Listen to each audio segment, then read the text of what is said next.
Live at Talladega, they almost take on the look of a superhero as they get into their cars and get ready to go at up to 200 miles per hour, traveling in packs, and who knows what's going to happen. They rely on a lot of people, Jeff, including their spotters, as you can look from where they are. And Jeff Hammond, Chris Marston, the Hollywood Hotel. Time to check on the Verizon checklist. Jeff, what are you looking at? Well, interesting you say that. You look up here, you see these guys are the spotters.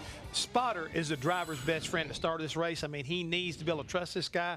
They'll keep him out of trouble, and if they don't listen, they may get him into trouble. The other thing is you got to be looking for a draft partner. That's right, that dance partner is your next best friend, and during the course of the race, they're going to be looking for who's going to be the best friend at the end of the day. And then last but not least, the big one, it's not your best friend. You want to keep out of that thing all day long. You need to work extra hard to try to look ahead and anticipate what's going to happen in front of you. And then, as Darrell's been talking about all day long, get lucky. Stay out of it. We have seen in this decade a 27-car wreck. Now, Matt Kenseth second in points, Greg Biffle third. A Ford is the only manufacturer who's yet to win a race this year. And the Roush Fenway Fords, Richard Petty Motorsports, they're going to be running the FR9 Ford engine for the first time in a race with that many engines and that many cars. Yeah, and everybody's really happy with the performance of that engine so far.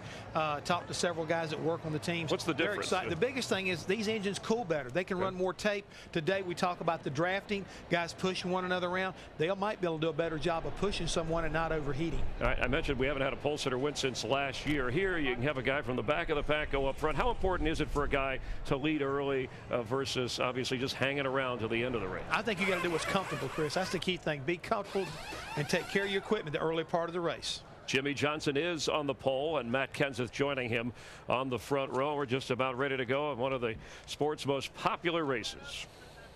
Race fans, it's time for those most famous words in motorsports.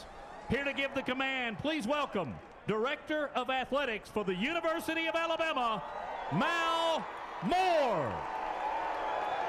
Gentlemen, start your engines.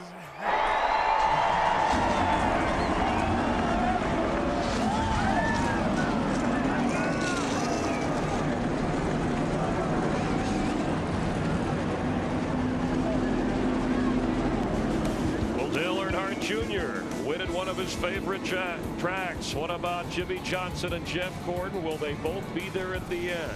The start of something big from Talladega straight ahead.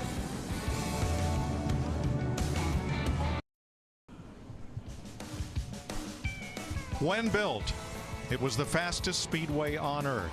The dream of Big Bill France to create a racetrack that was bigger, steeper, faster than his famed Daytona International Speedway. Cloaked in controversy from the day it opened, what is now known as Talladega Superspeedway has always been a favorite of some drivers and feared by others. It is a perfect day for racing. A few high puffy clouds will provide a little bit of needed shade for these sun-drenched fans that have come from far away and driven long distances to see the one race in our half of the season that you know is going to be exciting, you know is going to be eventful, and you know, Darrell, that any lap of this race could be the one you remember for the rest of your life. Well, for the most part of the day, you're going to be dancing with the cars. And the other thing you want to watch as we do in-car shots of the drivers is how their eyes are dancing around. Your mirrors, your spotter, all the things outside the race car that you can't see, that you can't control or see, those are the things a driver has to have. He's got to have that spotter telling him what's clear high, clear low, and he got to have those mirrors set right so you can see where everybody is around you and behind you. Larry, your friends are where you find them out on the racetrack. It might not be your teammate or even someone driving the same make of car. You need to find a friend to pit with, and you need to keep that driver up on the chip all day. That's a lot to do. Yeah, and of course, Jeff Hammond touched on the spotter can be one of the most important members of that race team. You know, of the 22 racetracks we go to, the one you feel like as a crew chief that you've done your work prior to pushing to the line. Yeah, you've still got to make a lot of decisions, 2 tires, 4 tires, but you feel like you control the least amount of the outcome of your destiny here at Talladega. But the one thing I will say, a fuel run is about 42 to 46 laps. On that last stop, you might think about 3 attempts at a green-white checker. We've not had one yet. This could be the day. Could be the first time. Let's have a look at the Budweiser starting grid for today's race, which was set by car owner points and by qualifying attempts, which meant that only 2 drivers went home, Eric Almirola and Terry Cook. Here are the 43 who will start today's race, and Darrell's going to dial up the most recent restrictor plate winner. Jamie McMurray, it's a DW. Got a copy? Clear, DW. All right, my man, are we going to have a Big Mac attack today? You seem to be Mr. Restrictor Plate here lately. Well, we've got a good Bass Pro Shop Chevy. Actually, I got Johnny Morris from Bass Pro Shop on the pit box today, and he and his boy John Paul were at Daytona when we won. So we're hoping they're going to bring us a little luck. But you just got to make it to the end of this deal, and hope you can make the right moves at the right time. Well, this is a pretty big pond you got to fish in here today. Good luck, man. I hope you catch the big one. Okay, thanks, TW. Jimmy Johnson, Matt Kenseth on row 1 to bring them down to the green flag. This race is brought to you by Budweiser, the beer that starts with full flavor and ends with a crisp, clean finish. Budweiser, it's what we do.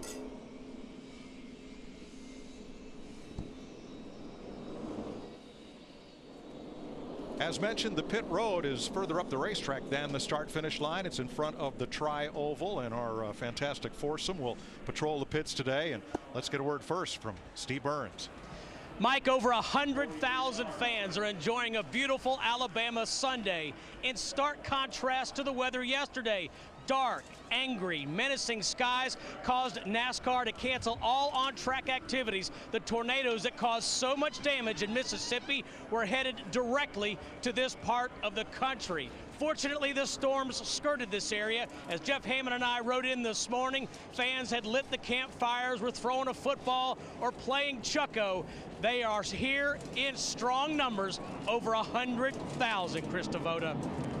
Would you believe no driver in a Ford here today has won a race at Talladega? The Ford team's using the new FR9 engine, including Greg Biffle. Greg Irwin, his crew chief, told me all the I's have been dotted, the T's have been crossed, and even with the spoiler that adds a little bit of drag, their fuel mileage still looks about the same. They are good to go. Dick Berggren? Well, Kevin Harvick's nickname is Happy Harvick, but right now it probably should be named Hungry Harvick, because he has not won a Cup point-paying race since the 2007 Daytona 500. But he's got a strong horse today. He's got the car he won the shootout with at Daytona in February. He starts up front in the 4th position, and moments ago I asked him if he thought he had a real good shot to win this thing. He looked at me and smiled, and Harvick said today, everybody's got a shot to win this thing. Matt Yoakum. Dick, no drivers had a better month than Denny Hamlin. Chris Devoda documented that earlier in the pre-race, but no driver of late has had better cars at Talladega, yet not gone to victory lane than Denny Hamlin. They brought back the car that was so stout here a year ago, and when you pull the guys that really matter at this place, the spotters, because they see everything, they said his car looked perfect in practice. He could go wherever he wanted. The car would do whatever he wanted it to do. Keep an eye on the 11. His best finish here is 3rd. They think today that'll change with a win. Let's take a look at our FedEx Understanding the Race. These are the trends or the patterns crew chiefs will look at. Our last 9 spring races here, NASCAR on Fox. Number of cautions, average 7. How about 2001, caution-free? In fact, we've had 3 caution-free races here at Talladega. The first caution, average lap 32, but 4 times in those 9 races, the first 10 laps.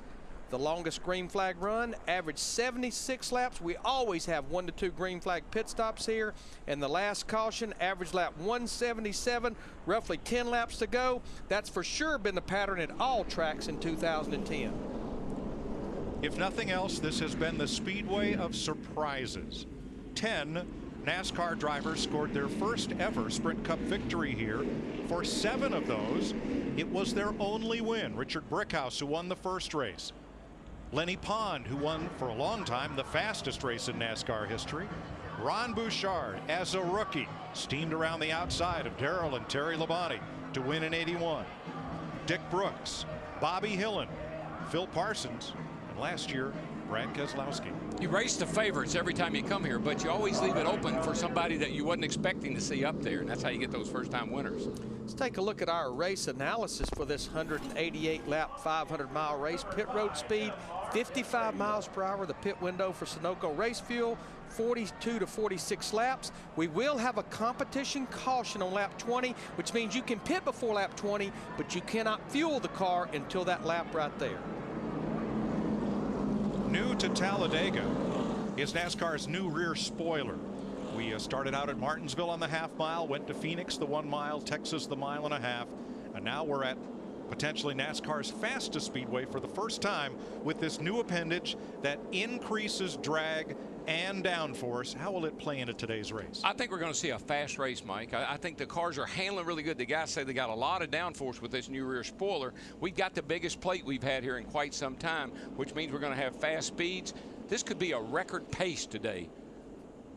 Well, we've set the table for you as best we can. Let's turn it over to the fellows who are behind those windshields and inside the helmets to tell you about the opening laps of Talladega.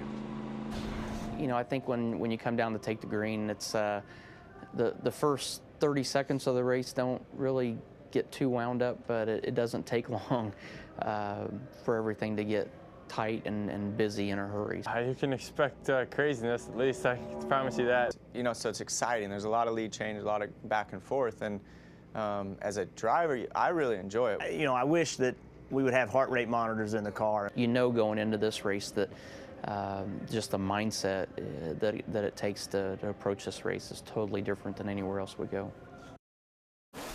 Pins and needles, Darrell? Oh, always. It's just that anxiety that you have coming to get to green, because we know you can wreck here anytime, even on the first lap if the cars are going all over the place like they can do here. You know, we talk about a record race pace. Honestly, I think we could set a record for lead changes, especially the way we saw those two cars. They were talking about it in the pre-race, being able to hook up and pick up 8-10 miles per hour by themselves, nose to tail. And I don't want to hammer about wrecks all the time. I know we talk about it all the time when we come here. It's great racing as well. But on the driver's mind is staying out of trouble, not wrecking. We may see some single file freight train parade style racing for a while. But not for long. You have to do that, Mike. Yep. Your heart, you heard him talk about a heart monitor in the car. Your heart won't take 188 laps of intense racing around here like it gets. You got to take a little break somewhere along the way. Well, folks, watch and enjoy these first 187 laps. But remember, 16 Talladega races, including 5 of the last 9, were decided by a pass on the last lap. What you don't want to have happen is to be standing by the water cooler in the morning and somebody says, "You see what happened at Talladega?" All right, fellas, here we go. DW, she's the biggest, she's the baddest, and she's the boldest, and she is the fastest. Reach up there and pull those belts tight one more time. Thank you there, crew chief. Appreciate it very much. I'm setting on ready. I'm sort of jacked up for this thing. I'm ready to go. Hold this field down as I come down here to get the green. Waiting on the flagman. Green flag in the air. Boogity, boogity, boogity. Let's go racing Talladega style, boys.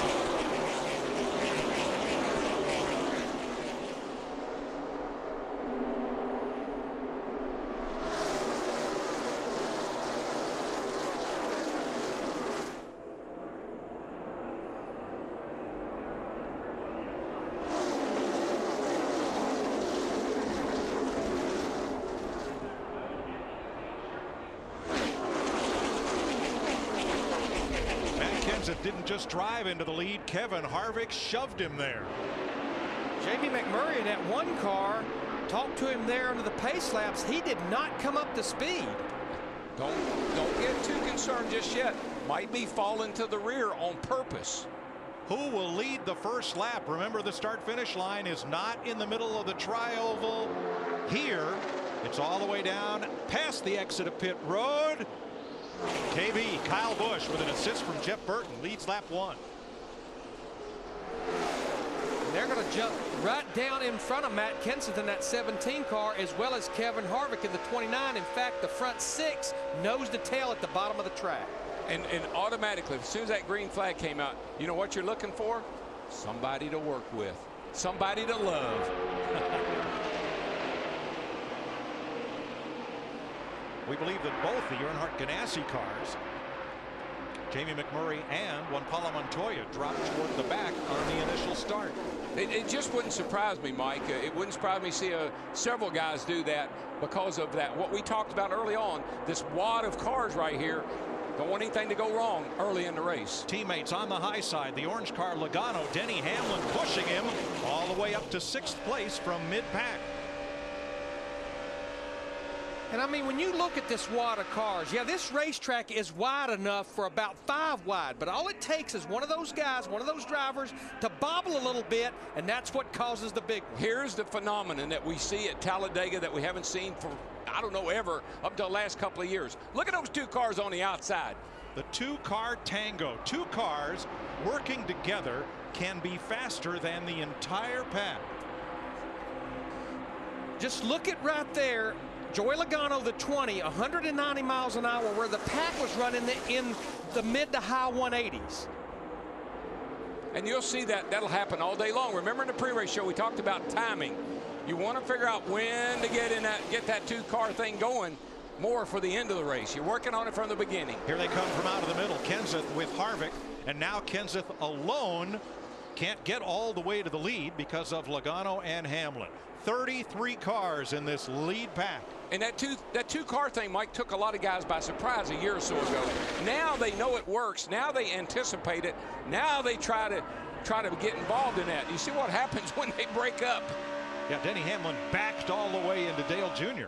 just because the 2 outside and inside lines converge, close up on them. The middle lane, nowhere to go. You get caught in the sucker hole, that middle hole there where you see Logano in the 20 car. You can make a little progress there, but boy, it's treacherous.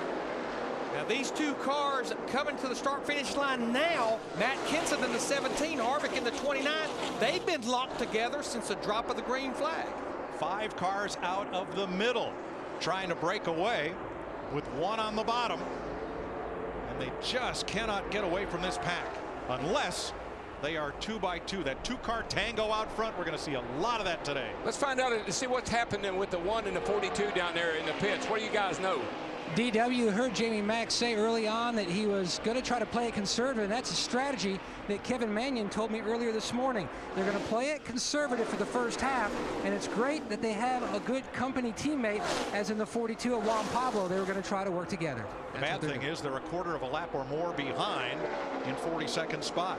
Harvick looking for the lead. He wants to lead a lap, and he will.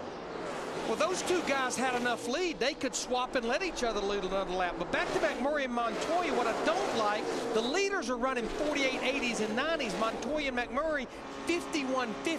Yeah, that grouping up like that only works when you have the draft of the big pack.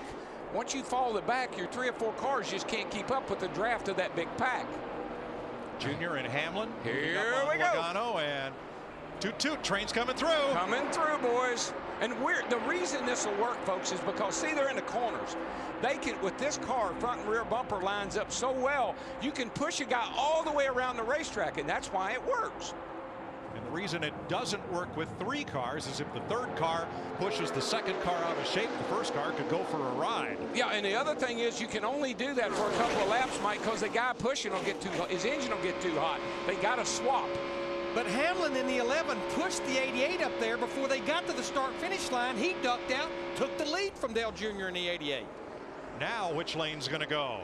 Earnhardt's got a firm lock onto Hamlin's bumper. And from the outside, here comes Tony Stewart, and he's got help. See, even Larry, even this early in the race, you're already saying, I'm sure Dale Jr. is saying to Hamlin, oh, so that's the way you're going to play the game. Make a note of that. Yes. Let me write that down. Yeah, that's the 19 car of Elliott Sadler that's pushing Tony Stewart in the 14 on the high side. Elliott Sadler went from 27th to 5th in 1 lap. It's all about getting in the right line and making the right move, and you can do that very easily. And I'm going to tell you what, there's a car in the high side, that 34 car of Travis Quapple. He started back in the 34th position. He's up there in the 8th position on the high side. Quapple in yellow and blue, 4th in line on the outside. wonder if these guys know that there's going to be a yellow flag at 20 laps. They're not racing like there's going to be one. All right, Hamlin led the first lap. Here comes Stewart and Sadler. The S&S boys teamed up here. Well, the thing, we talk about lead changes. Unfortunately, the way it's monitored is at the start-finish line only. There's no telling how many lead changes we have around the entire racetrack. And my favorite word for restrictor plate racing, particularly here at Talladega, is co-opetition. That's a Ford pushing a Chevrolet. Why? Because look where they are. Because he can. 8 laps complete. Tony, Stewart, Elliott, Sadler have shot out in front of the field. You're watching NASCAR on Fox. NASCAR Sprint Cup Racing on Fox is sponsored by Sprint, proud sponsor of the NASCAR Sprint Cup Series, by Napa, Napa Know-How, and by the all-new 2011 Super Duty Built Ford Tough. 11 laps complete. When we went to break, it was Tony Stewart, Elliott Sadler, Paul Menard. Now it's David Reagan, Mark Martin, Matt Kenseth, and Regan Smith from 31st position. Now taking over third on the outside of Mark Martin in that black number 78. Well, all I know is Steve Burns made a note of it in the pre-race. Over 100,000 people here.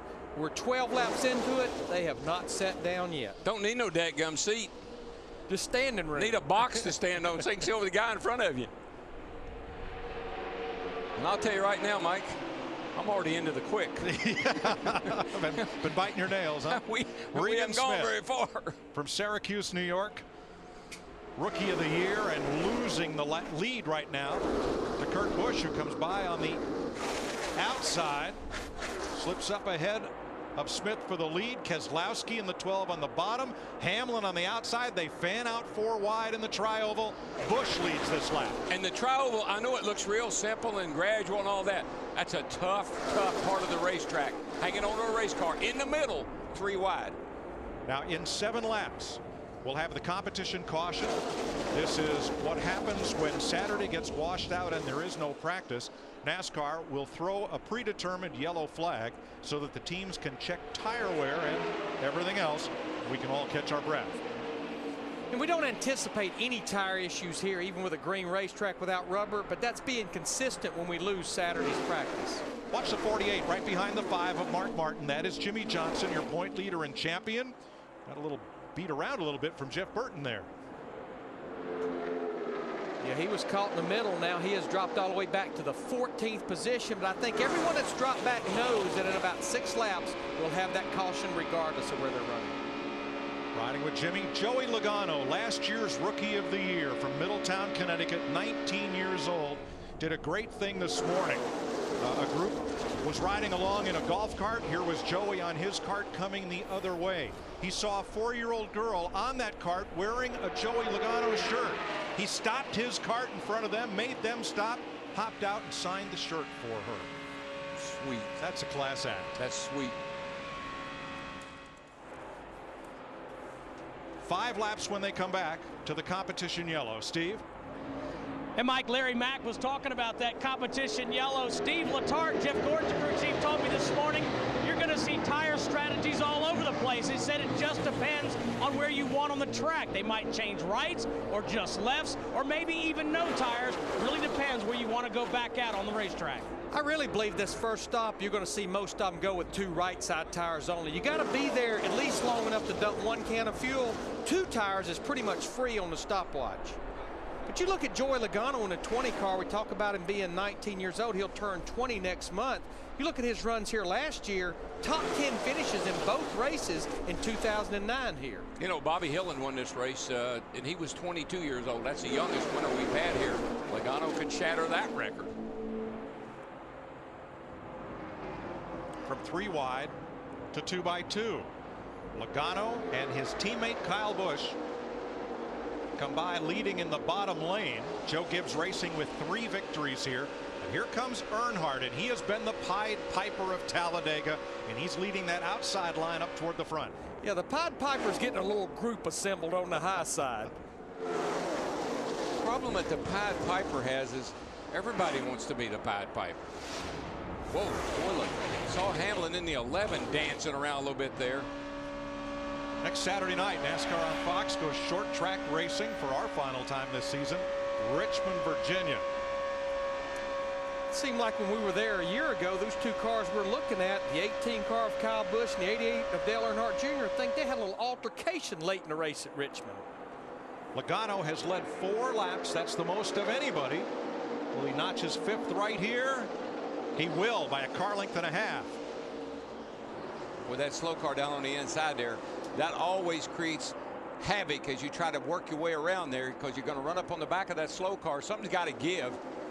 That's Robert Richardson, who ran the Daytona 500, finished 18th. This is only his 2nd start this season. He's in that 37 on the bottom. Worked out all right. They got through there okay. Now, Darrell, this is teammates that have linked up and are running tight with one another, and that's pretty much forced everybody to get in line, mind their P's and Q's for a bit. It has, and you'd love to be able to work with your teammate, because you can talk to, see, these guys, these teams that got radios, they can talk to each other. So you'd love to be able to work with your teammate if his car's as good or equal to yours. Busch brothers battling side by side for 2nd. But the thing I see, those 3 Joe Gibbs cars, they've got nose to tail up there. 1, 2, 3. You're looking at them right there. Logano, Kyle Busch, and Denny Hamlin on the bottom side with Brian Vickers following suit. So that's 4 Toyotas at the front. But keep an eye on that 31 today. After practice Friday, many people thought that Jeff Burton might be one of the best drafting partners out there.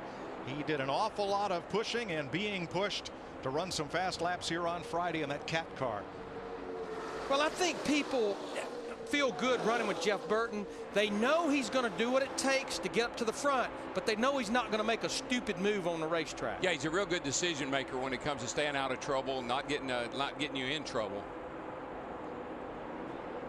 Just saw Jeff Gordon have his hand out the window. I'm not sure if he was to the car behind, which is Elliott Sadler. I don't know if he was saying don't bump me right now. Maybe he's a little uncomfortable.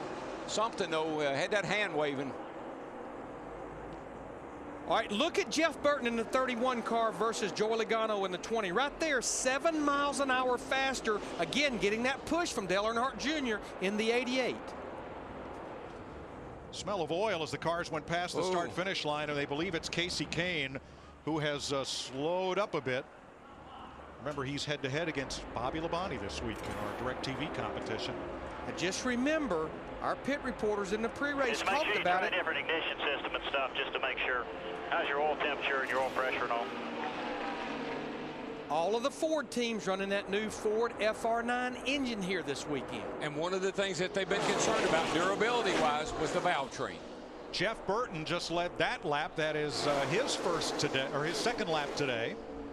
And he was pushed by Robbie Gordon, who celebrates a milestone, his 350th Cup start.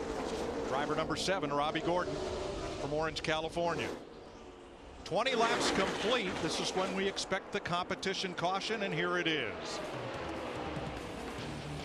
So the teams will get ready to come pit side to check tire wear, add Sunoco race gas, and make adjustments. 20 laps complete. Welcome back. Most everyone has pitted. Dick Berggren. Dale Earnhardt Jr. took just 2 tires. Mike, a nice pit stop by the crew. Earnhardt concerned about his brakes. Steve. 4 tires for Brian Vickers in the 83, Dick. He says the car is good, but the racing is crazy. Matt? And the 2 of Kurt Busch, just 2 right side tires. Needed a little bit of a wedge adjustment. Wanted to try to get the back of the car a little more in the racetrack to help with the bump drafting. And I think that's pretty much what we expected. Most of these guys just going with 2 right side tires. Earnhardt concerned about his brakes. He used a lot of brake here, dragging it, trying to keep in line behind the guy in front of him. Put up on Casey Kane. 10 drivers chose not to pit. Robbie Gordon is still our leader. Mark Martin, Travis Kvapil, Greg Biffle, Max Pappas, and others. Under the caution, Robbie Gordon led 10 cars around and did not pit. Gordon got the 5 points for leading a lap. That's all important in the car owner points to determine the qualifying exemption for next week. All those cars have now pitted, and Kurt Busch leads his teammates Sam Hornish, Joey Logano, and Elliott Sadler down to the green flag. Of those cars right there, the first car in line to take 4 tires would have been Jimmy Johnson in that 48 car. Everyone else in front of him, 2 right sides only. I would have taken 4 right there, just like Chad did, because now it sets me up to take 2 later if I want to. Especially if we go through a full green flag run. And we very well could. Of course, we very well could not, too. Here comes Logano back hunting the lead, and all through practice Friday it seemed Dale Earnhardt Jr. was locked onto Logano's bumper as if they were teammates. I guess for the moment they are. I think Junior looked at Logano and said, you know, he's got quick hands. I think I'll hang with him. He moves around pretty good.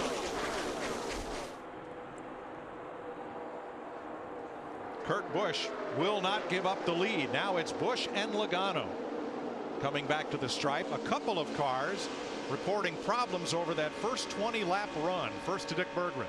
Casey Kane was one of those, Mike. The engine sounded sorrow as he came by here. The crew worked on the engine. They found a bad spark plug, closed the hood, and sent him back out. He should be okay. Steve. Dick, Matt Kenseth spent some extra time on pit road. The team said he had a problem with a vent tube. Now, before the caution, Matt Kenseth, we've talked about how important spotters are. His spotter is Mike Kalanoff. They're having a little bit of a problem getting their timing down. Let's listen.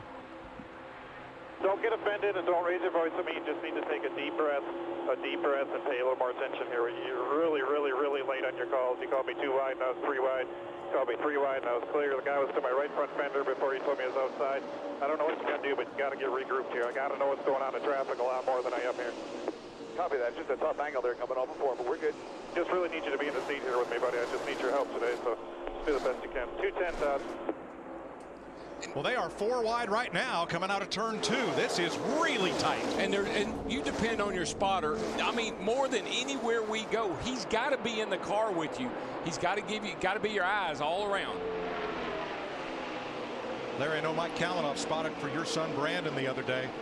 I tell you what, Mike is the best in the business, and you heard him tell Matt, which I agree, when they're coming at him off of turn 4 like they are right there, this is what the spotter's seeing. This is the view, and it's hard to tell when that car's maybe got his fender, your quarter panel, or vice versa. And Larry, you're right. He's the best in the business, and he and his driver are struggling a little bit. Brian Vickers leads this lap with an assist from another Toyota. That driven by Kyle Busch. Denny Hamlin 3rd, Dale Jr. 4th, and Jimmy Johnson 5th. They are your Toyota top performers of the race right now, with Logano in 8th, 27 laps in. And the frustrating thing about racing here is you see Vickers down there on the bottom. They get that big lead, and all of a sudden you watch, they'll get shuffled back into the pack with this group on the outside. Here comes Johnson with Kurt Busch. Looks at the back bumper of Kyle Busch, looks further inside, thinks a little better of it, sweeps up high in that trioval. But I'm going to tell you the 2 cars we better watch. Those 2 cars on that outside. Denny Hamlin in the 11, Dale Earnhardt Jr. in the 88. They hooked up rear bumper to front bumper. Boy, the closing rate is so fast on these cars when they're catching a car in front of them. Somebody's going to run over somebody before it gets over with here. Now Kurt Busch at the blue deuce in the middle. Let's see if he can make any forward progress. He's going to try to catch up to his younger brother Kyle, who is pushing Brian Vickers. You're riding with Kurt Busch. He's going to have company to his left. There's Jimmy Johnson. I'm going to tell you what, we talked about Toyotas. There's a Toyota to the outside of Kurt Busch in his 2 car right now. It's Michael Waltrip in that 55 car, the gold and blue car there. Felt like he would run good here today. Nobody loves Daytona and Talladega probably better than Michael Waltrip. He has an incredible feel for the restrictor plate racing. I think he went to school. He drove for Dale Earnhardt. I think he really went to the Earnhardt School of drafting. And man, does he know how to do it. Started dead last, 43rd position. Of course, the field being set by points because of qualifying being washed out yesterday. We said it in pre-race. Anybody can lead here. Elliott Sadler came from 27th to 5th in 1 lap and led the next one. You know what he told me? He said, you know what? You can wreck anywhere here, and anybody can wreck here. So I might as well get to the front and take my chances. And that's a pretty familiar sight right there, pushing the Waltrip pushing an Earnhardt. We saw that way back early 2000s. Yeah, instead of 88 and 55, just think of the 8 and the 15 when those 2 drivers were teammates at DEI. They may not lead this lap, though. Here comes Hamlin on the bottom, Junior on the top. Ooh, too close to call. I think the fans pretty much told you who led that lap. It was that 88 car, just ever so, how about 7/1000ths of a second he led that lap by. Remember what I said in the pre-race, a little practice. How long did it take me to get to that line and beat that other guy? Hamlin moves up to the outside. They're gone. He's got help from Sam Hornish, but let's see if Junior and Michael can get away for a bit. Now, Michael ran the Daytona 500, came here to race. Don't know what his plans are beyond this race. No, I don't think he does either. But when you talk about pouring the coal to it, that's what Michael's doing right now. That old size 14's bashing that gas right and now. And he wants to lead a lap. At the top of the screen, Johnson and Logano have fallen all the way back to 23rd and 24th. That's just how quickly that draft can move you forward or move you back. That's what I said about getting frustrated. You got a good car, you get out there, you think, oh, I got these guys. Wrong. Look at the bottom, A.J. Allmendinger. Here the they Dinger come. in the 43. He's got Kyle Busch, and they do the two-car tango to the front. I'm going to tell you what, that's the same car he had in the Daytona 500, and it was just as fast there in February. Drove from the back of the field and took the lead without the help of a lot of other cars. This is like yo-yo racing. Now, I didn't say there were a bunch of yo-yos. I just said it's like yo-yo racing. Up and down, up and down. 32 laps complete this time by.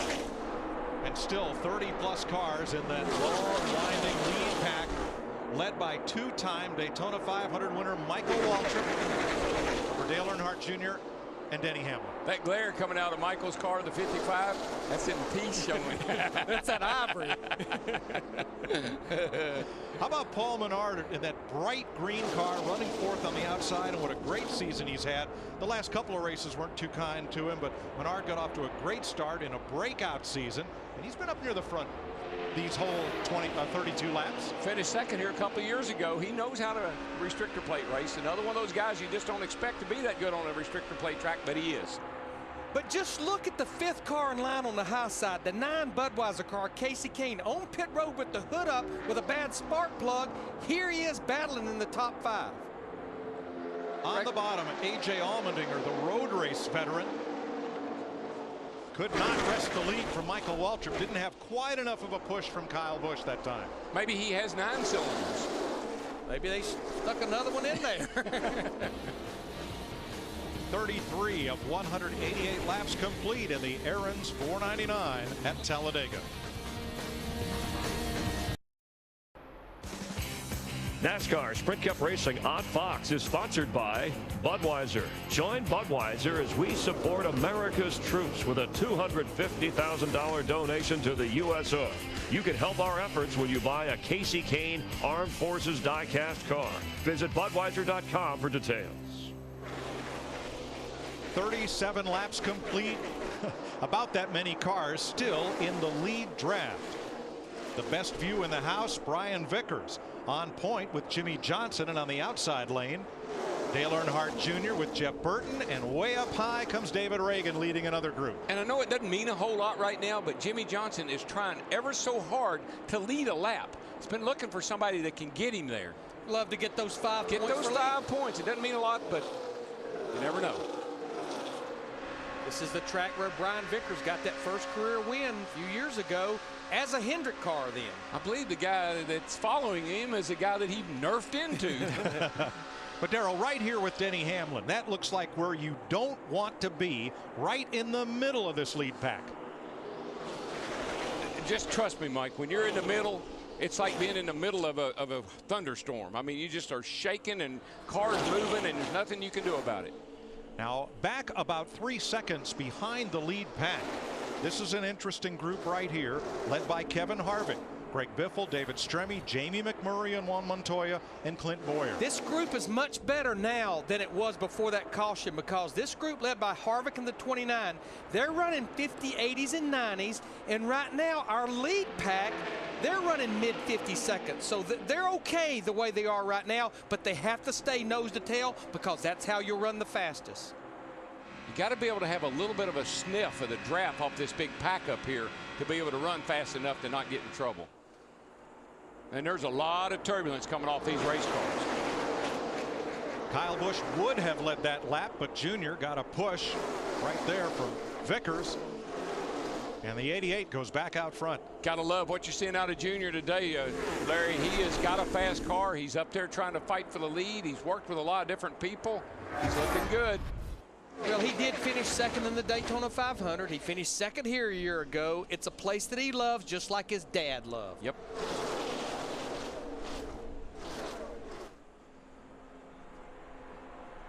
Let's get an update on Kyle Busch. Here's Krista.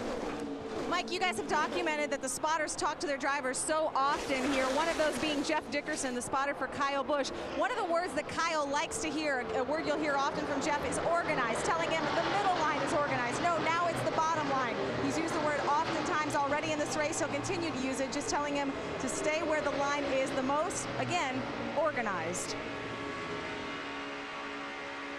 And I used to like the term, you're in the line with the push. You're in the line that's moving, in other words. But organized, maybe they've updated that phrase a little. Now just a few steps back from Kyle. There's Kurt Busch right in the middle in the blue number 2, leading the middle lane. Matt? Mike, about 10 laps ago, Kurt came on the radio to his spotter, Chris Osborne, and said, the outside lane is formed up behind Dale Earnhardt Jr., but he couldn't get up. He was stuck in the middle and stalled out. He finally got himself up to the high line. Then Jr. had jumped down to the middle and the line formed behind them, but he's now up to the high line again, just trying to settle in. He got his lap lead, the bonus points, so right now he's just hunkered down and riding. Steve? Matt, A.J. Allmendinger in the 43 right now scored in the 8th position, spent some time at the front. In practice on Friday, A.J. said his car was very stable, it was comfortable, and he was also comfortable pushing cars or pulling them, so he likes his race car. Thanks, Steve. There's the dinger, currently 8th. And we just saw why everybody wants to run with Jeff Burton. What a power move that was by he and Kyle to blast out of the pack. And look at the lead you get. And just, I mean, they did that coming off turn 2. Not even a whole lap yet, and they're, what, 100 yards ahead of everybody else. But, Mike, a key word between driver and spotter, the word trust. You've got to trust your spotter at Daytona and Talladega. Watch these two guys on the bottom. They dive down. And here we go. And I mean, just look. I mean, it looks like they have 50 more horsepower than those two cars on the outside. Well, they got 10 more miles an hour speed. I know that when they're hooked up like that. Well, the neat thing about that move was they had the suck off the first 2 cars, and Burton had the push off of Kyle Busch, and combined. Car is fast, man. It's fast. Oh, yeah, that's Kyle Busch. And that just rocketed them out in front of this field. The question is, for how long? Because now Busch needs to go to the front to cool off his engine from all that pushing. Couple of laps is all you can stay laid up against somebody like that. You'll melt the engine down. 43 laps complete this time by Kyle Busch. Going to lead this one. Maybe. Nope. 46 laps complete in Talladega. Nobody's led more than 8 laps, and that nobody would be Dale Earnhardt Jr., who just went to the high side coming through the trial and gave up the lead to Kyle Busch, being pushed by his nemesis, arch enemy for the championship, Jimmy Johnson. But as we've said, your friends are where you find them, usually nose to tail. Let's show you what happened to Dale Jr. and did he pull up out of the lead, or was he looking for help on the high side, Darrell? No, I think what he did was he expected to go high, stay high here, and everybody would go with him. Nobody went with him. And this is the wrong move if you're coming to the white flag. This is what you don't want to have happen, to get caught out like he is right now, because he's going to end up in about 20th spot. Junior's fallen to 7th right now, and he's coming back. So he'll with go back Brad to Keselowski in the 12. Back to the bottom. That worked better for me. And back to the front. That quickly. Now it's time for the Aflac Do You Know Quack Trivia Quiz. Aflac pays cash fast, usually in 4 days. April 1987, Bill Elliott sets the NASCAR Cup qualifying record at Talladega, the fastest recorded lap speed at a NASCAR sanctioned event. How fast was it? Text your answer, A, B, C, or D, to 36888 and enter to win a replica helmet autographed by Carl. Log on to foxsports.com/Aflac Racing for more details. You're talking about a track that was scary back in the day, back before restrictor plates. This place was like running a short track. You was going so fast. Yeah, there was no angle limit on the spoiler. You just layer back, buddy. It was almost an extension of the deck lid. You laid it down to 10 degrees and you put as big a springs in the rear as you could to hold that 10 degrees in the air.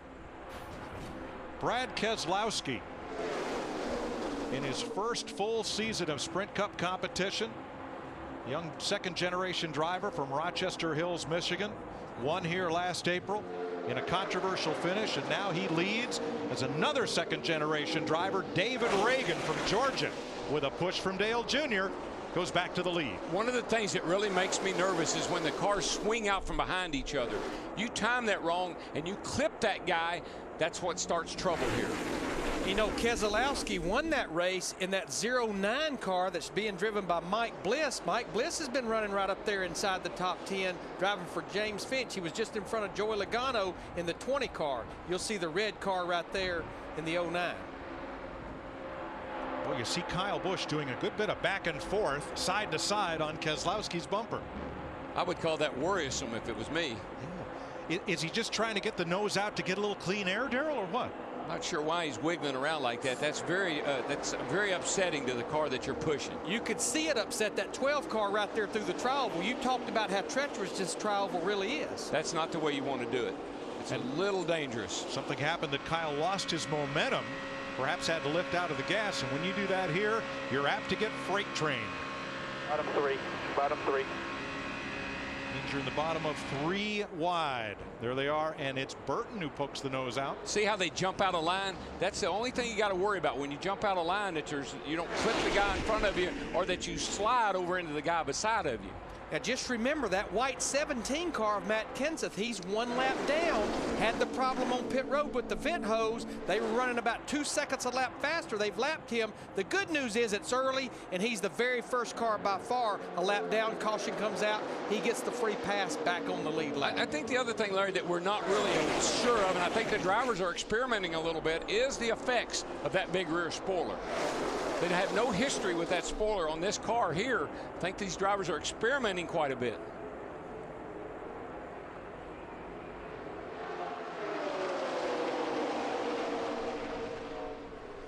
You know, another thing that we've not made a note of, we talked to Rick Dickert in the pre-race show, our Fox Stormwatch guy, and the one thing I picked up on his forecast has nothing to do with rain, but you're running these kind of speeds with that big rear spoiler. I've been watching these flags. We're having wind gusts 25 to 30 miles an hour. That will definitely move these cars around. Yeah, the other thing I hadn't heard anybody talk about either, Larry, is tape. You know, nobody seems to be running hot at this point, so it looks like they got that figured out. Now here is the lead pack. Let's talk about different agendas. It's a couple of seconds back to this foursome led by Jeff Gordon, and then even a third pack that is led by Martin Truex. Matt, what's Tony Stewart up to following Jeff Gordon right there? Learning a lot of lessons, Mike, as the 2 Stewart-Haas cars and 2 Hendrick cars run in line. For Stewart, he was simply saying that he learned one big lesson, that the recovery not quite as easy getting back to the front in the pack where he is now to that lead pack. But he's also sent along some messages to Jeff Gordon. Hey, Bob, before we get up here and get busy again, just tell Jeff if he can just stick his hand out, kind of tell me when he needs me to back down a little bit, when he needs me to go. It'll help me. Based on what I know about Jeff Gordon, you don't have to tell him that. He will let you know if you're getting a little too aggressive. And I tell you what else will be easier with this pack right here. We're going to have green flag pit stops here in about 10 to 11 laps. Those guys, I'm sure, will come to pit road together as a group.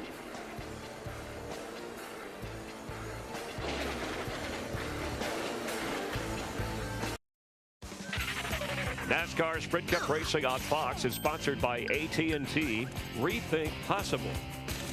By McDonald's. I'm loving it. And by New Line Cinemas. Theaters everywhere, April 30th. 57 laps complete. Jeff Burton has led 9 of them, most of anybody. So how fast was Bill Elliott's Cup qualifying record set at Talladega in 1987? 212 miles per hour. Mike, that field, every qualifier qualified over 200 miles an hour that race. 2:12. Burton out front, the 17 of Kenseth a lap down. Kyle Busch, Casey Kane, Bobby Labonte. Now Kevin Butler's car, the Racers Group entry, right up there with him. Very successful road race team and running top 5 here at Talladega. Yeah, Mike, I mean, look at the 17 car. We know he's a lap down, but look where he's running. And look, just jump over a car behind him. The 9 car had a big issue. Look where he's running. Well, there it looks like we're about 8 to 10 laps toward pit stops. 3 laps ago, everybody was single file, all nicely lined up like Mrs. Murphy's Sunday school class. And now it's on again. But I thought that was a great strategy, and we thought they would stay that way until we got to those green flag stops. Because I'm going to tell you, other than Daytona, you're out there running 200 miles an hour, and you're trying to get to pit road and get down to 55 miles an hour. When you're in this configuration, it can be havoc, I promise you. It's like trying to get on the off ramp, and you're in the outside lane. You got to clear a lot of cars to get to pit road, and you got to be sure you don't get run over from behind. Sam Hornish for Roger Penske trying to lead a lap, and he's getting a lot of help from Michael Waltrip. He'll do it. Mikey just wants to lead. That's all he wants. You know, I'm decking out, Sam. I want the lead. But you know, as we get close to these pit stops, Darrell, you and I had the conversation about taking 4 on that caution at lap 20. This could put you in a position to take 2, but you're going to have to be there for quite a while because you're going to be dumping over 19 gallons of Sunoco race fuel. I'd say a lot of them will take 4. I would take 4, and I'll tell you why. When you're in this kind of traffic and you're moving your car around like we see these guys doing, you got to have grip. You got to have the grip to be able to hang on to that thing. Who is that, Mike? That's Michael Waltrip, who's backed up that whole outside line, Darrell. I don't think he got off turn 2 very well. Not sure what's happening. Well, the car could have got out from under him, and if you have to lift any at all, you'll get run over from behind. That's a big problem, the closing rate. Remember, we talked about that. If the guy in front of you slips or lets off, you're into him. Jeff Burton was in front in the middle of the tri-oval, but because Kyle Busch had a push from Denny Hamlin, Busch led that lap, his 4th of the race. You know, Mike, we're not even a third of the way through this race. We have had 33 lead changes already. We could be looking at close to 100 lead changes in this 188-lap race. Oh, I think we will, Larry. Now, I think also a lot of these guys are starting to anticipate that green flag stop. They've got to get single file. You got to sort this out before you dive on pit road, or somebody's going to get run over. 43 drivers started this race. 18 of them have led the race for at least 1 lap at the start-finish line.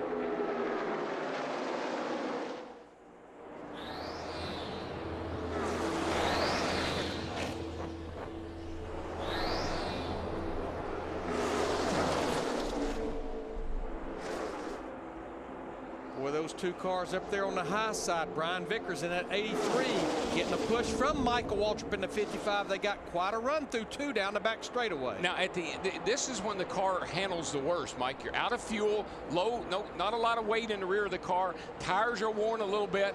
Car starts moving a little bit more than it did earlier in the run.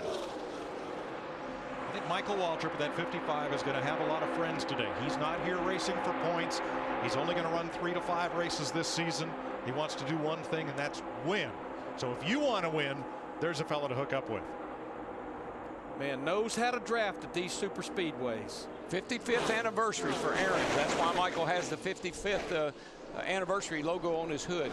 Great promotion for those guys. So Brian Vickers leads his 4th lap of the day with an assist from Waltrip. And does Denny Hamlin have a problem? Matt. Mike, there is concern from the cockpit. Denny Hamlin has reported to his team that he might have a possible electrical issue. The volt's down to 10 on the gauge. He is shutting off different parts of the electrical system as far as fans and blowers. And his last comment was, we've got to try to figure out what this issue is. Well, it's a big issue because it happens often. Remember, he had to change a battery a couple weeks ago. Seems like they have a lot of ignition problems, battery problems. Here comes our points leader, Jimmy Johnson, in that 48 car, getting a push by his teammate, Dale Earnhardt Jr. in the 88. And Larry, I think now at the end of this run, just before pit stops, you find out who's got the best race car. Oh, you got a lot of help. Inside only.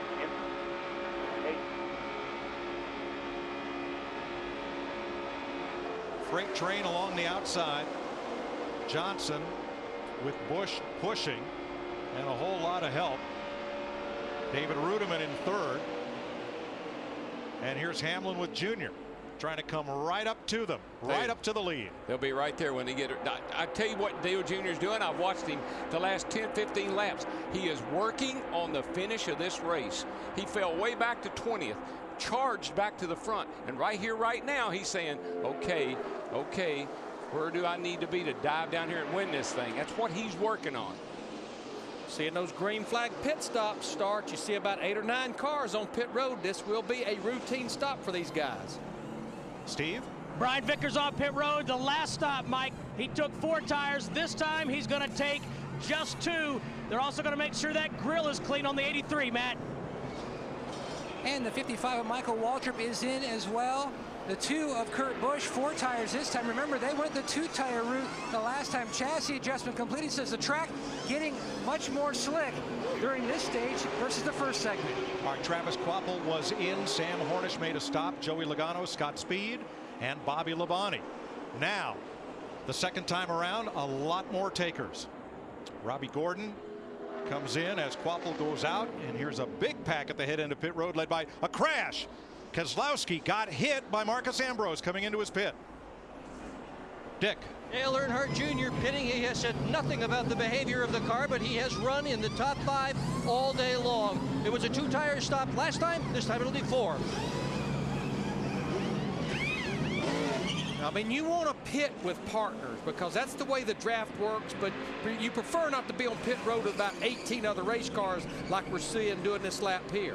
Kyle Busch comes out. That's David Rudiman just ahead of him in the 00. Jimmy Johnson scoots out from pit stall number 1. Jeff Gordon, Matt Kenseth, Tony Stewart, Dale Earnhardt Jr., Sadler, Newman, Smith, Truex. No apparent damage to that 47 of Ambrose. Allmendinger's out, and about a dozen more, all making pit stops under green. I'm going to tell you, Casey Kane's crew goes to work. And here's Steve. Jeff Burton to the attention of the Todd Barrier team. Right side tires for Jeff Burton. Many teams taking 2 tires on this round of stops, but Burton will take 4. No other adjustments to his Chevy. Thanks, Steve. There was damage to the right front of Brad Keselowski's car as he came out from pit road. Matt? And the 11th, Denny Hamlin is in. A 4-tire change for him, as well as air pressure change. And Mike, you should see the cosmetic damage to that right front fender on the 12. Casey Kane, Paul Menard all made stops, and it'll take a while to get this field back together. Hamlin led the last lap from Burton, Menard, and Kane as they came across the line, and then Jimmy Johnson rocketed past. They're as scattered out now as a covey of quails, but don't trust me. They'll all come back together here pretty quick. 66 complete, 122 to go at Talladega. This is NASCAR on Fox. 69 laps complete in Talladega. Sprint brings you an inside look at what's happening now inside the NASCAR Sprint Cup Series. Kyle Busch has the fastest lap of the race, 48.591 seconds. And the biggest mover forward, that is, up 41 spots from where we started, is Michael Waltrip, who is our leader. For more NASCAR stats, in-car audio, and live race radio, check out NASCAR Sprint Cup Mobile at sprint.com/speed. Well, Darrell said it right before we went to break. It took 3 laps for us to cycle through those green flag pit stops, and cars were really strolled out all over most of the racetrack, and now you look, they've come right back together. There's the lead pack coming at you down the back straightaway. Let's take a look at the green flag pit time in 2 laps, including the pit stop and getting back up to speed. Some of the faster times that we had right there, you can see David Rubin was the quickest. Most of these guys, though, they were able to go with just 2 right side tires because they changed 4 on that first caution at lap 20. Most drivers will tell you, Mike, there, you know this, handling is not a big issue here, but grip is. I don't care where you go. I'd still like to have me nice 4 fresh ones on there. It's not that they'll make you run faster, but you can drive. You can maneuver the race car. Getting these conditions like they're in, they need all the grip they can get. Joey Logano led that lap. Regan Smith, with help from the 18, has overhauled him. And now Marcus Ambrose is in after that contact with Brad Keselowski on the earlier stop. Dick? Well, he had a vibration in the car. They also think one of the tires might have had a hole in it. And, of course, this is going to put him way, way back and with nobody to draft with. He will be one of 3 drivers a lap down. Matt Kenseth and Max Pappas the others. Look at the head end of pit road, and you'll see Ambrose cut right across the nose of Keselowski's car, trying to get from the outside lane into his pit, which is pit stall number 1. So a bad break for Brad. But you pointed it out, Mike. Brad Keselowski is pitting way down pit road at pit 12. Knowing that many cars were coming to pit road, he was awfully low on pit road. You would have thought he would have been more to the outside. Probably got forced down there somehow coming in. You know how fast you come on pit road. If you're coming in there 3 or 4 wide, you really can't pick the lane you'd like to be in. That's a bad break. What Keselowski needs is to draft behind someone so that dented up front fender won't be stuck out in the wind. Yeah, it won't know it if it's behind a car. Right. But when it's out front, I promise you, the air will know it. 28 different drivers is the record for leading this race. We've had 20 out front so far today, and we're not even halfway.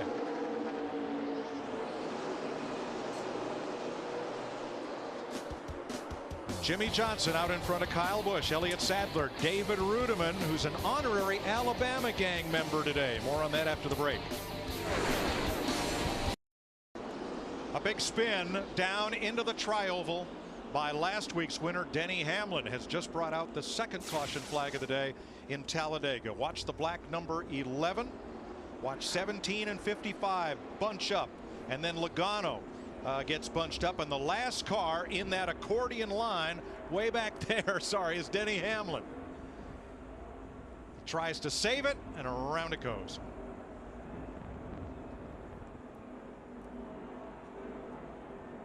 You know what I saw, Larry? Didn't get airborne. No, this is true. 2 wide. And he did it. See the cowl flaps come open. That's pressure Hold the brake, under the hood. Hold the brake. Hold the brake. You're on pit road.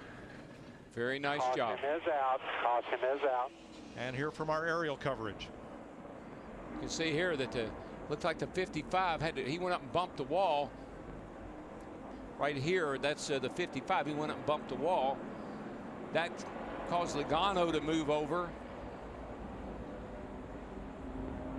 And then I think that was just a chain reaction, one of those things where the guy saw something happening in front of him. Hamlin may have lifted a little bit. When you see cars in front of you starting to move around like that, Hamlin saw that. He had a chain reaction here. See him back at the back right there, and he was running up on the back of Sam Hornish's car, and he had to get on the brakes. So the good news for Hamlin, though, no contact with the wall or any other car. Dick. This is going to be a very fast stop for Dale Earnhardt Jr. Gas only, no tires. Steve. Jeff Gordon took right sides the last stop. This time, just left sides. Krista. It was 4 tires last time for Kyle Busch. This time, right sides only. Matt. And for the 48 of Jimmy Johnson, no handling issues at all. 4 tires for Elliott Sadler. They're going with a 2-tire change left side this time. Elliott said the car a little free when he's out front. Well, obviously, anytime you get an opportunity at Talladega, you want to get in there and get fuel in the car, knowing you'll get those long green flag runs. Also, you want that weight in the back of the car, gets that spoiler out of the air. We'll point out the dashes on the second place car. Kyle Busch is because we're not receiving telemetry data from that car. And we'll mention that David Stremme gets the free pass as we send you to Chris Myers and an AT&T race break.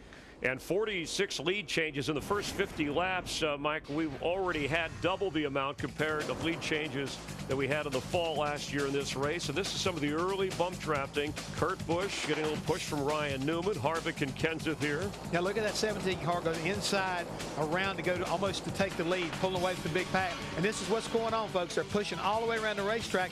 Dale Earnhardt Jr. getting a big push from the 11 of Denny Hamlin and pulling away. And Jimmy Johnson, our points leader, just kind of getting bounced around in the middle, but hanging in there. Jeff Gordon using sign language with his hands there to give a signal. But moments ago, the first incident at the speeds we've been going in the lead changes, you thought this might have happened earlier. Yeah, might a little bit earlier, but looky here. The 11 car gets out of shape, around it goes, but look at what happens here. The car swings back around. The roof flaps deploy. The car stays on the ground. The 11 car continues. Everybody okay? The caution is out. other than the caution that was planned by NASCAR a little bit earlier as we watch from the Hollywood Hotel, and thanks for being with us. So what have you seen so far other than exciting racing, but it looks like everybody's holding their breath, just the littlest nudge. He was going about, what, 175 when Denny spun? Yeah, at least that right there. Again, these guys are doing such a great job of giving and taking, and NASCAR told them, you police yourself, and so far they've done a really good job of not doing anything crazy. This is Talladega. Racing's supposed to be fast, but at the same time, I've seen some good judgment used out there so far. Yeah, how about in terms of strategy, Jeff, and what we've seen from drivers so far? And as Mike pointed out, Mike Joy, you had a guy make up 20 spots or fall 20 spots within one lap. It's not strategy. It's going to school. Right now, you're trying to understand what this new combination will allow you to do. We've watched the 88 car do it from the inside, from the outside, from the bottom side. He is going to school right now to try to figure out where he needs to be at the end of this race so he can possibly win it, and so is everybody else. We saw Jeff Gordon get up near the top. He has said he's had maybe the best car a few times this year, has yet to win a race. Certainly Hendrick Motorsports, a guy who's won here 6 times, a guy keeping an eye on. Well, you got to keep an eye on him, and I want to take it real quick. When you look back in that camera, and you can see the front end on that 88 car, Dale Jr. It's just about wore off where he's been pushing and shoving on everybody. But that 24 car, the last time he won a restrictor plate race was here in 2007. He's got a lot of work to do, but he's been doing a pretty good job of keeping his nose clean. And Jeff, you want to cast your vote as we have for the AT&T Fastest Pit Crew of the Year award, the standings from last week. Do it on your AT&T phone. Text the car number of the pit crew you think is the fastest to 2258. Delivered by AT&T, the nation's fastest 3G network. NASCAR Sprint Cup Racing on Fox is sponsored by Coca-Cola Zero, real Coke taste and 0 calories. By the new Schick Hydro, the only razor that's like a blast of hydration. And by FedEx, we understand you need reliable shipping options.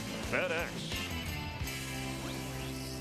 With the wave arounds under this second caution of the day, that's 37 cars on the lead lap.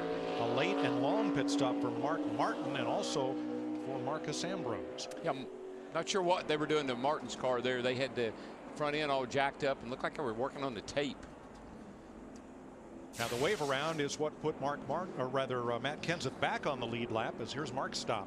They're looks like they're either replacing the tape on the radiator inlet or actually maybe putting more on there, Matt.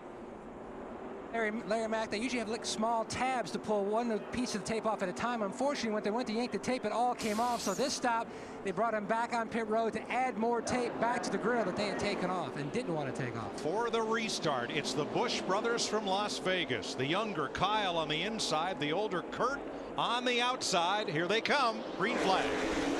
And that's 2 of our guys that are going head-to-head in the DirecTV head-to-head competition.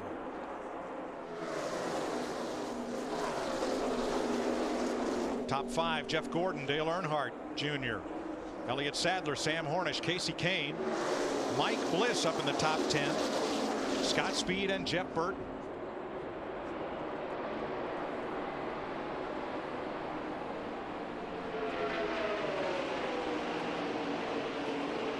Boy, a Toyota, a Chevy, and a Ford linked up on the bottom lane. That moving around like that behind the car in front of you, got to be careful doing that, guys. How about an Alabama National Championship? Crank it up, Larry. Sounds like a winner to me. Roll Tide, crank it up.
Sadler and Busch, Kurt Busch that is, Gordon and Earnhardt. And in fifth spot, David Rudiman. Elliott Sadler scored more points in the plate races than anybody else last year. Leading the line in that number 19 Ford. In fifth spot, Rudiman for a long time as David comes to the front on the outside behind Jeff Gordon. The fan favorites here were the Alabama gang. Bobby and Donnie Allison, Red Farmer, Neil Bonnet, Davey Allison. And Donnie and Bobby's brother Eddie has his name on the roof of Rudiman's car, making the Florida native today an honorary member of the Alabama gang. Looks like it's got him to the front. Larry, you didn't set that up somehow, did you? I mean, we just cranked it up. You give me the roll tide stuff, and Rudiman takes the lead. What's going on? He's taking the lead and pulling away a little bit, I might add. I would say this will be about like Dale Earnhardt Jr. leading the lap here at Talladega if this 00 car can make it back here to lead this lap. And how about Bobby Labonte right there with Rudiman and coming for the lead? Labonte trying to become trouble. Sam Hornish in the 77. He got into and Elliott Sadler was involved. Menard, Stremme, and Kenseth. Michael's going out there. He got damaged too as he went by. The 36, the Tommy Baldwin car of Johnny Sauter, all involved in the tri-oval. Darrell, you talked about the tri-oval. Most treacherous place around is 2.66 mile see if track. we can see what happened here. We see the yellow cars up on the outside there. Way up high, the yellow car. That's Sauter. And around he goes. Looks like that's the off front the bumper of Kyle Busch. Yep. And of course, all these other guys down here on the inside. There's a lot of cars bouncing off of each other. Matt Kenseth gets a good bit of damage.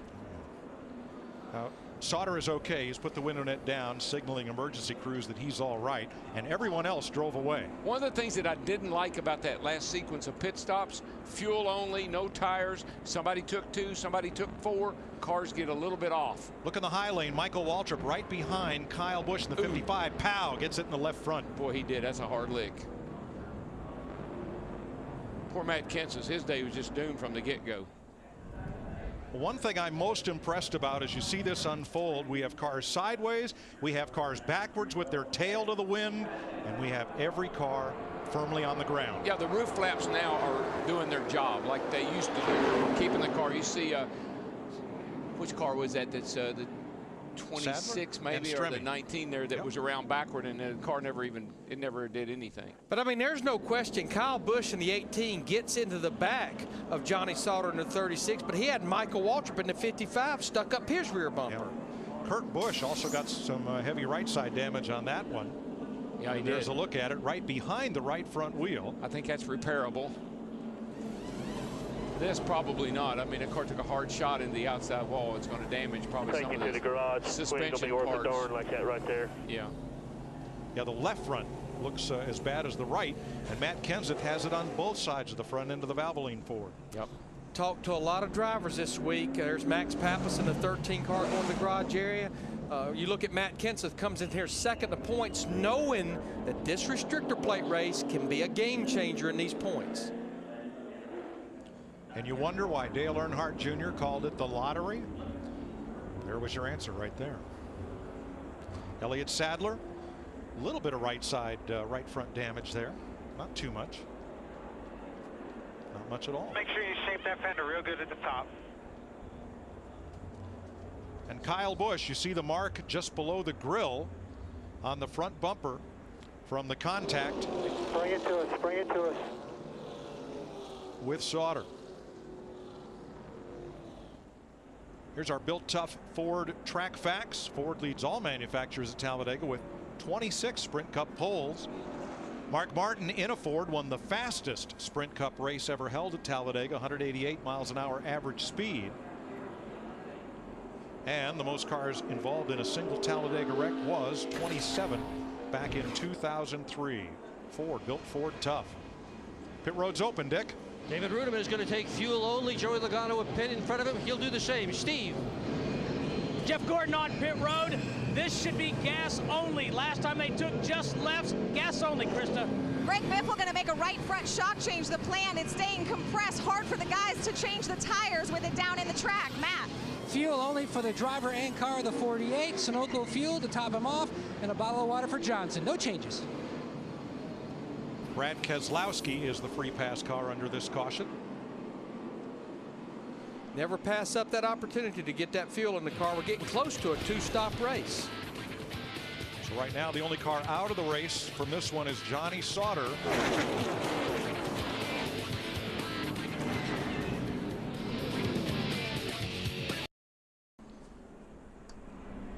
Welcome back to Talladega. Here are the drivers involved in the crash, and a couple of them have gone to the garage area as a result of the damage sustained. A lot of work on pit road, and while we're under caution, time for our DirecTV head-to-head pit whip. We'll start with Matt. Mike, number 1 seed from the turn 3 bracket, Jimmy Johnson up against this week Juan Pablo Montoya. Montoya, he advanced from last week by finishing 4 spots ahead of Brian Vickers. Johnson has a win here. JPM has a pole. Johnson, pretty much they migrated toward the setup of their teammate Jeff Gordon. They weren't as sporty as they normally were here. The car just wouldn't suck up. Now it's a very good mount. Meanwhile, the 42 of Montoya, he's been battling a tight condition primarily the entire race. Krista? The Turn 1 region is stacked. We've been documenting the Battle of the Busch Brothers. It's going on here today. Kurt is a number 1 seed, but he has never won a plate race. Kyle, a number 4 seed, won this race in 2008. On that last stop, Kyle took fuel only and made a wedge adjustment. Who will win this battle? And more importantly, will it make things awkward at Thanksgiving? Steve? Well, Krista, a matchup between Denny Hamlin and Carl Edwards. Hamlin, the most recent winner, hasn't had a lot of good luck here. In fact, he has 6 finishes worse than 21st in 2 of his last 3 races, 38th and 39. He has led laps here, ironically, in every event he's been in. Carl Edwards, on the other hand, 11 Talladega starts, just 1 top 5 finish. He hasn't had a top 10 since 2006. Now, the 99 car has been concerned about a vibration. They don't know why. They've tightened every bolt on that car since Friday, but they cannot figure it out. And also, the 99 missed his pit stall 1 time here today. Dick?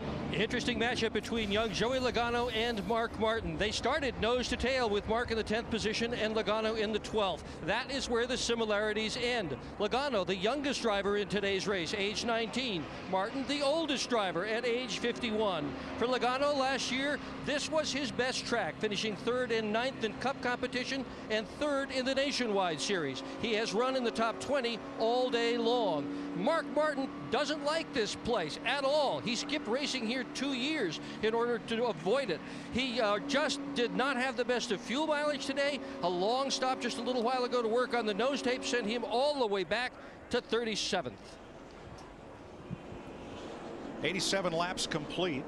Bobby Labonte's crew over the wall too soon, a penalty there, and also one for the 38 of Kevin Conway.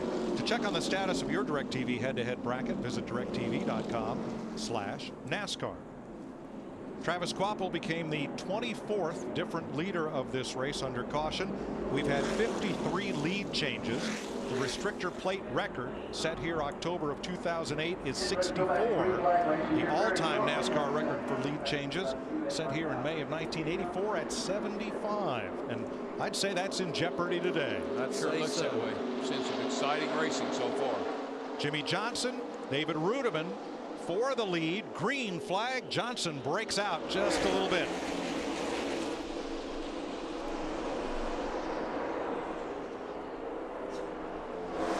Rudiman's got to feel a little bit like the odd man there. You got the Gordon down underneath him, pushing him. Johnson in the 48 car there, and Dale Jr. 88, teammates to the 24. Looks like that 00 Alabama car. With the wave around and the free pass to Keselowski, there are 33 cars on the lead lap. Pretty nice shove here, Larry. Getting a real good shove from that 24 car of Jeff Gordon. David Rudiman grew up in Florida. His dad, Buzzy, a dirt track Hall of Fame modified racer, and still competes. Buzzy's sponsor these days, well, that would be David. That's right. The engines and the tires and my favorite thing that David told his dad, Buzzy, he and Brian Patty were building Buzzy a new modified, and Buzzy was getting a little impatient. He said, Dad, we build fast cars. We don't build cars fast.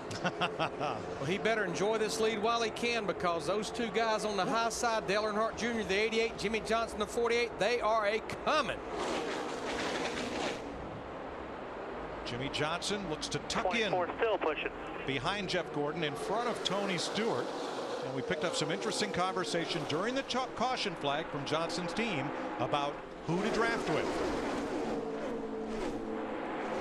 There's nobody, and I mean nobody, that can stay up there consistently. You know, the 11 car, he's fast, he falls back. The 18, he falls back. The 88, all of them. There's nobody that has stayed up there consistently. Now, one thing I will say is the 55, you know, once again, he's a pretty good drafter. He does a good job of getting locked onto people. You might want to keep that in mind towards the end of the race. Yeah, that 00, it's amazing how fast he can push a car. I guess I've had the 18 on me, but the 00 has probably been the best I felt so far. Doing a great job, buddy. Give those belts a tug. Make sure you're getting something to drink, man. Now that was recorded during the previous caution before Michael Waltrip was just involved in this most recent incident. I'm surprised the 31 wasn't mentioned because Jeff Burton has pushed several cars, including himself up front. And he's one of the drivers who's led a lot of laps here today. Yeah, I don't think that they're going to be able to use the 55 for any drafting help today, Dick. No, indeed they're not. But Michael Waltrip, you had a terrific run there today, leading some laps for a part-time guy. Did you have fun out there? I had a blast. And you know, Dick, I'm retired, so I can think what I want. And honestly, one time I looked up and it was me and Dale Jr. in the front, and I thought, this feels great. I hope the fans were enjoying it, and the car was fast. Kyle just messed up. He ran into a guy and crashed him. And, you know, when you set yourself to the standards as he does, you know, he's really good, and he'll tell you about it, whether it's a tear-off or a caution flag. When you set yourself to those standards and then you make a mistake like that in front of the field, that's kind of disappointing. Nice job today for you behind the wheel. Kyle Busch ran into Johnny Sauter to cause that crash. Sauter's car's in the garage. Johnny was checked at the care center and released. He is okay. Oh, by the way, Michael will not see Kyle next weekend when we get to Richmond because Michael won't be racing. You know, a couple of cars, as we're down now under 100 laps to go, which is still a long ways, they were elected to lay at the back of the pack, but I'm seeing them up in the thick of things now. One of them is that bright green car in the middle, Mark Martin in the 5. The other is Greg Biffle in the 16 car, right up there in the middle of this group now. Now, this pack is a lot bigger than it was just before the caution flag because the drifters, the fellows who drifted back out of the lead draft, there's only 7 of them now, so everyone else is up here in the lead draft. And where did the tandem of the 24 and the 00 go? Back to 10th and 17th. So you lead for a while and then you fall back and see how long it takes you to get back to the lead. Now we're seeing Greg Biffle in the 16 car. He's pushing Casey Kane in that 9. Remember, the first caution, the 9 team led by Kenny Francis, they changed the spark plug and they're going to lead this race now. Casey Kane becomes the 25th different leader of the Aaron's 499. 95 laps to go. You're watching NASCAR on Fox. NASCAR Sprint Cup Racing on Fox is sponsored by Toyota. 96 laps complete. It's just as exciting as the first 5, the last 5. Look at Logano on the bottom trying to help Regan Smith up toward the front. Casey Kane continues to lead from Greg Biffle. And as this race winds down, it becomes a question of strategy, how to position yourself in the right place at the right time and with the right tools to get to victory lane. Let's hear first from Jeff Gordon and Steve Letarte. Even if we give up track position, I mean, I don't think it's going to matter. But I think you're going to want your car to drive pretty good with these guys pushing you hard. Yeah, it's M4. M4. Yeah, my plan is going to be anytime we have a yellow to put your 4 on it later in the race.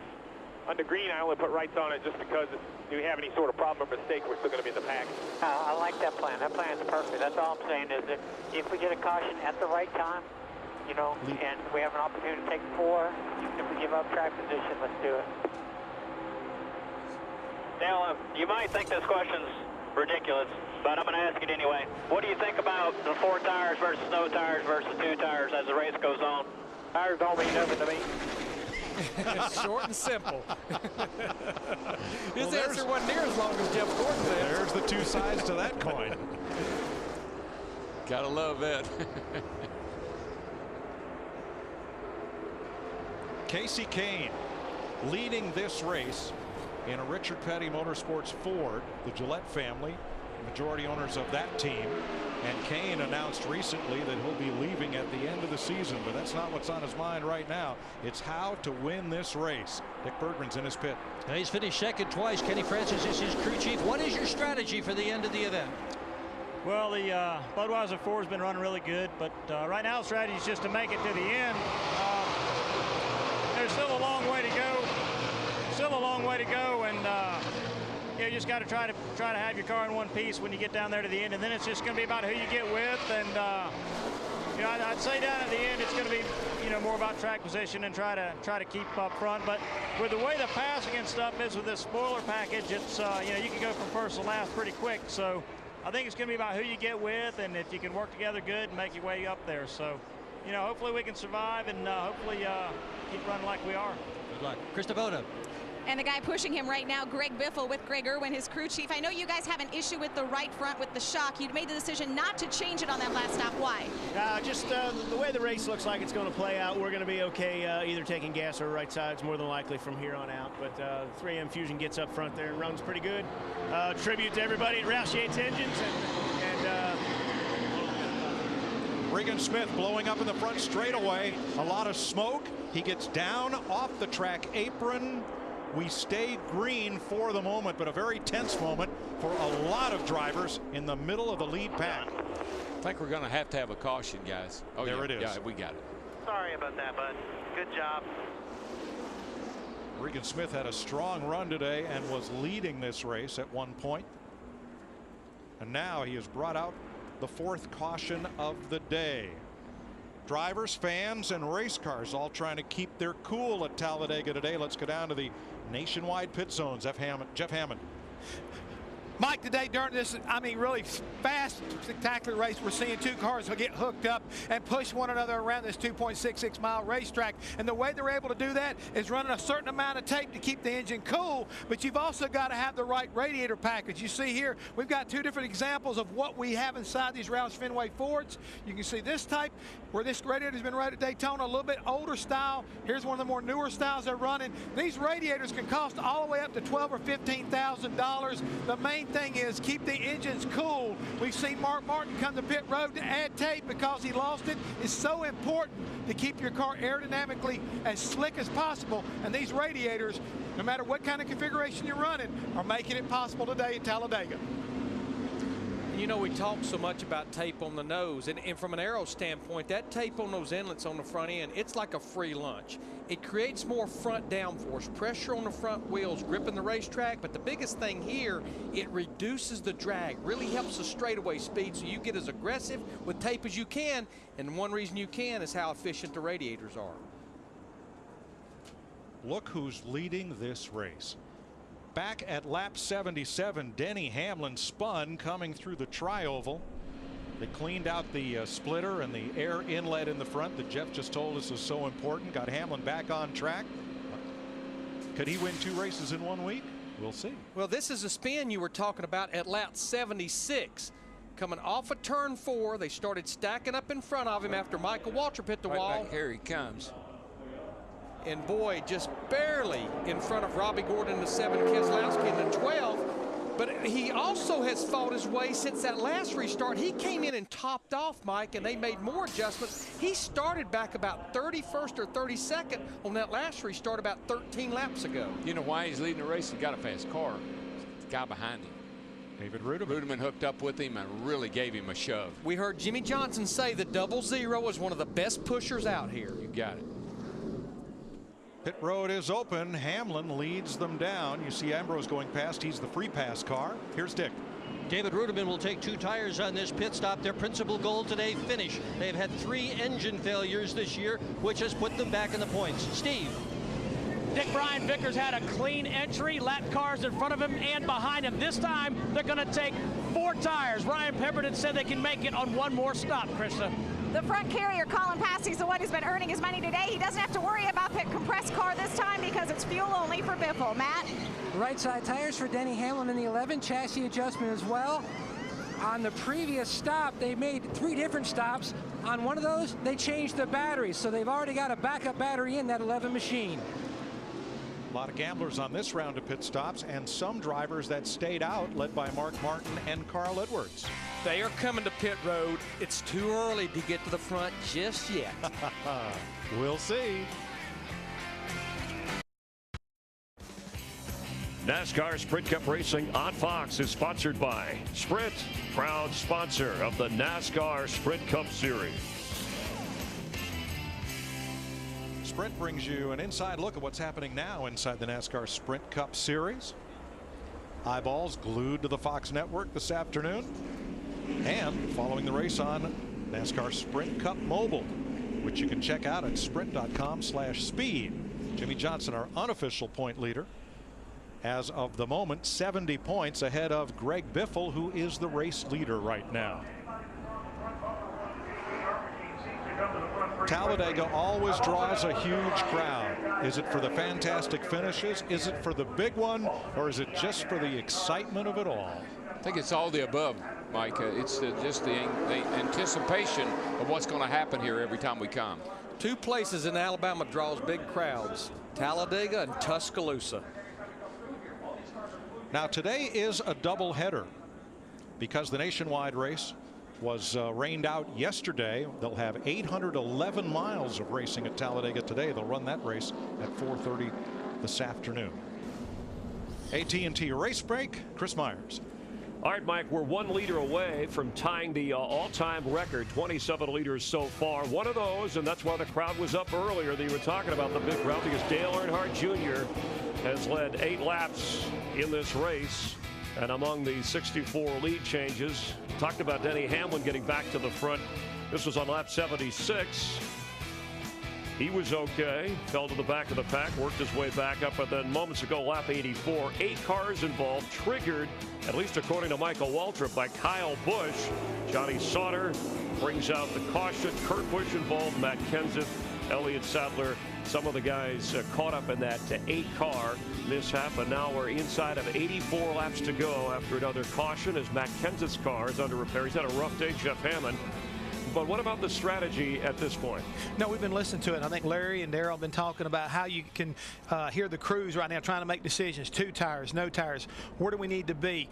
It's slowly but surely, Chris. We talk about 450 miles of this race is learning. The final 50 laps or 50 miles of it, you've got to be in position. It's all about making the right decision and having the right decisions made. So this final pit stop, which is right around the corner, that's when that basically the die will be cast, you might say. I was intrigued by the radio communication about which car is the one you want to team up with, and there were just a few drivers. Some of those were altered. Is that something drivers are still looking for, crew chiefs? Yeah, you want to find out right now who's been kind of like playing around, who really has the strongest ride out there. I mean, I found it very interesting that right now David Rudiman has been tapped as one of the fastest cars in this pack right now. So getting hooked up with him, taking a Dale Jr. or Jimmy Johnson, who both have a very fast car, it's going to be interesting, Chris. How do you get together with this guy? Your fastest pit crew, if you want to vote, text it to AT&T, and our fastest pit crew of the year award. Jeff will have his delivered by AT&T, the nation's fastest 3G network. Greg Biffle, our leader in that. Mike, is your AT&T race break. Thanks, Chris. 33 cars on the lead lap. Biffle and Hamlin will restart on the front row. Rudiman and Allmendinger, Reagan and Burton, Kane and Logano, Kyle Busch, and Mike Blish, your top 10 with Jimmy Johnson 11th. Green flag. And all those cars that stayed out the first time, like Mark Martin, Clint Boyer, Carl Edwards, all of them came to pit road the next lap. But it is a one-stop race now from here. The one thing that worries me a little about Rudiman, I know he's fast, he's got a fast race car, but I have not seen him play around much. He's been at the front of the field all day long. He hadn't really experimented on how long does it take me to get to the front if I get shuffled out. Got some good shots here. Look at Tony. See, Tony, he likes his steering wheel with the spoke straight up like that, so he can kind of use that as his sight, if you will. You look over at Denny Hamlin, he's got his more at the 9 and 3 position, so he can put his hands on the steering wheel like he likes it. So every driver, when you look in the driver's compartment, don't just look at the guys sitting there. Look at the things that they're doing. It tells you a lot about their cars and how they prepare themselves. And see how nice and gentle they turn on the wheel. You don't jerk the wheel here unless somebody bumps the heck out of you. You got to be smooth. The more you turn the wheel, the slower you go. 2-car breakaway, Hamlin and Rudiman at the front. Biffle and Allmendinger and Burton leading that outside lane. You know, one thing I do want to say, going back to what brought that last caution out of Regan Smith in the 78 car, just remember that is a Hendrick engine. And I know a lot of times when you lose one Hendrick engine, it makes them a little nervous about the others. Riding along with Carl Edwards. And we listened in a bit to the 31st place car. A couple of those guys that have been riding are going to go racing. The one in the 42, the 29, and some of those guys want to hang out still. So do we have a plan, or are you just going to wing it here? Just going to wing it. 10-4. Yeah, just wing it smart. You know, when the Aflac car says we're going to wing it, you got to wonder what kind of strategy that is. I only can remember a year ago, Carl Edwards rode back there about 30th to 35th for 170 laps, and on lap 187 3/4 ended up in the grandstand almost. Yeah, he was winging it then, I can tell you.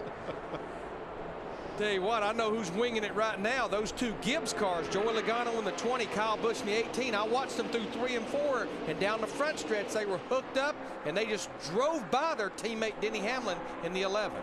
Watch what happens on the inside line, because Jeff Burton has been one of the quicker cars drafting. In fact, nobody's led more than 10 laps today except Jeff Burton, he and Jimmy Johnson. Seems like the Toyotas are pretty strong today when you look at how the guys have been running up front. Got 4 of them there right now. But Ruderman in the 00 jumps up top, gets some push from Jeff Burton in that 31 car. Ruderman's got more friends today, and I think he's had in a long time. I think everybody's realizing everybody likes he's a good pusher. Ruderman. David Ruderman has 1 Sprint Cup win. The rain shortened Coke 600 last May at Charlotte. I know it's early, but that was interesting. Joey Logano in the 20 car saw Ruderman in the 00 coming, jumped up to the high side, left his teammate Kyle Busch in the 18 down low. Kyle gets in 4th right there. You watch Joey Logano race that number 20, and it's hard to believe that he is just 1 season and 9 races into his Sprint Cup career. He shows a lot of poise. He's only 19 years old, for heaven's sake. He's a young kid with a huge future ahead of him. Jeff Burton back to the front, no surprise. And Kyle Busch along for the ride. And his wingman, 00, got caught in the middle, and he went sliding to the back. This little bottom line was getting interesting there. We're looking back at Joey Logano in the 20, but you see Brian Vickers in that Red Bull 83 car getting a push from Dale Earnhardt Jr. in the 88. Here they come on the bottom. That's another car that's been up front and knows how to win here, is that Vickers car, the 83. Vickers responsible for one of those last lap pass wins. He did it on his teammate Jimmy Johnson when he was at Hendrick. And I think that little 88 car was involved as well. Dale Earnhardt Jr., I think he was a part of it when that all happened there on the back straightaway. It's a good little drag race right here now. 78 laps to go. Steve Burns on our leader, Vickers. Mike, not too long ago, Brian Vickers said to Ryan Pemberton, we just need to find one good guy, one guy that will work with us the whole race. We can go to the front anytime we want, and he's found that guy. Pass this along to him, Steve. There's about 30 others that could do the same thing. Yeah, and they all think maybe that 88 is that one good guy. That'd be a good one, I can tell you that.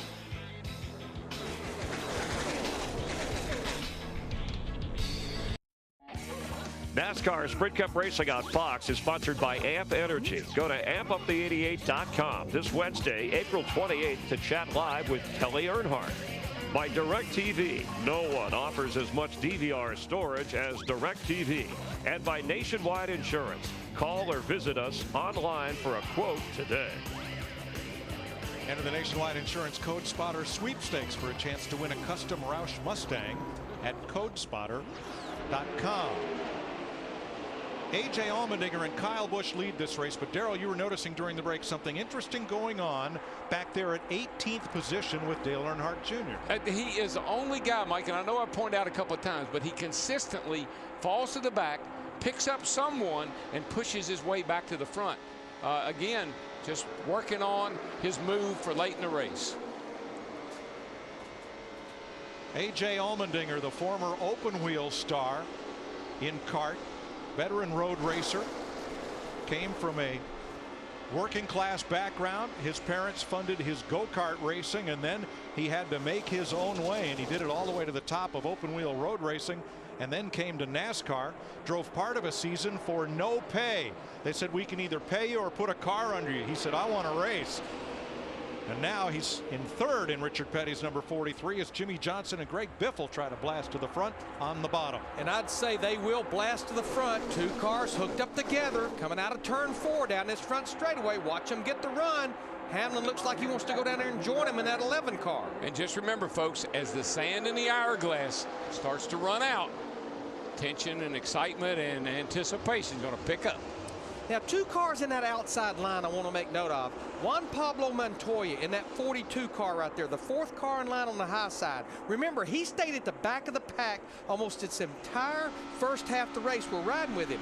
But a car right behind him, Elliott Slater in a 19 car, he was involved in that wreck on the 3rd caution lap, 83. Here he's back to the top 10, almost to the top 6, looking back at him right there. And Larry, I don't know what the trends show, but I kind of feeling when I see people like Mark Martin, Jeff Gordon, and some of the more experienced drivers kind of laying way back, they might think something's getting ready to happen. Well, the inside line happened out of turn 4. Allmendinger dragged Kyle Busch, Joey Logano, and Montoya past Jimmy Johnson on the outside, like Johnson was stopped that time. You know, one thing we see a lot in these races at Talladega is at some point in time, everybody kind of cools out. They kind of get their second win, if you will. I have not seen that today. The racing has been intense from the get-go. Jeff Burton has led more than 10 laps today. I believe the only driver to do so. But Steve, is there a problem with the 31? Might be, Mike. He's been in the top 10 all day. We just got the word that the 31 has developed a vibration. You know, that's not the first time we've heard of a car having a vibration today. You know, Steve Burns talked about Carl Edwards in the 99. He's had a vibration almost ever since he unloaded the car on Friday. Yeah, on Carl's side, I just say, Carl, you got what you got. We tried to fix it, can't. But now on the 31 side with Burton, that's a whole different story.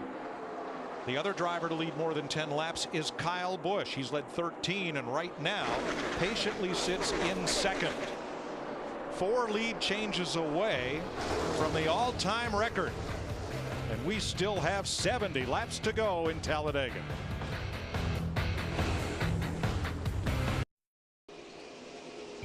'67 laps to go. We're seeing something we've only seen one lap before. During the 121 laps of this race so far, Darrell, everybody's lined up single file. Mike, there is some point in a Talladega race that you've got to get your composure. You got to get your heart rate down. You got to take some deep breaths. You got to know that I've been working. Now I'm going to implement my strategy when the time comes. This is just the quiet before the storm. That's all this is. Larry, you can come from anywhere in this pack. Why aren't the drivers from 20th on back trying to move forward? Well, we know we've got another pit stop, possibly the final pit stop coming here in about 20 laps. And you know then that that's got to be the money stop. That may be the only time you get to go back to pit road here in the last part of this race. But Darrell, let's say you're Martin Truex in 20th, or Kurt Busch, Sam Hornish, Mark Martin, Jeff Gordon in that 20th to 25th. Are you concerned about where you are right now? That big pack's not going to get away, but you don't really have good track position. No, and if just take Jeff Gordon, he's in good company. He's back there with Mark Martin. But here's the thing. The cream rises to the top, too.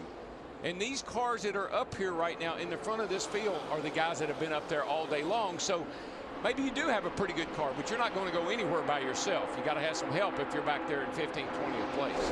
Jeff Gordon's position right now matches his car number, 24th. Steve Burns, is that a concern?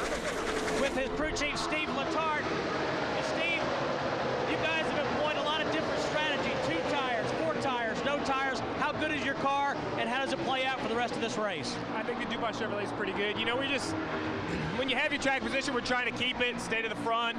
When we were in the back, we just put 4 tires on it and try to stay kind of conservative. I think tires do matter. You know, I think when you see those bump drafts through the trial, I think the 36 was a cause. If, you know, maybe a little bit newer tires, you might have been able to hold on to it, but we'll have to see. Good luck. Thank you. Thanks. I like the way he thinks. 4 tires is good. I don't care where you are. And here, even though I know we say handling's not a factor, all tires are not a factor, all those things together are huge factors. All right, let's go to the other end of pit road, 27th place. Jamie McMurray in 28th place, Kevin Harvick. Here's Matt. Mike, the two Daytona 500 champions have been conversing back and forth via the spotters working on their game plan. McMurray wanted to know when Harvick had planned on really pushing the button and getting aggressive and making his move to the front. Harvick's response was, with about 50 laps to go, that's when both of them plan on hitting the button and making their move to the front. So they're going to ride right now at this juncture until they can go ahead and go forward with their game plan. All right, that's about 14 laps from now. One thing you got to be careful of, though, if you fall back like they are right now and you get to racing each other like they are right now, that lead pack could break away and leave you. Well, this should be a good test right here because Mark Martin has taken his group of cars double file in the second pack. Can they catch the lead pack? We'll find out after this.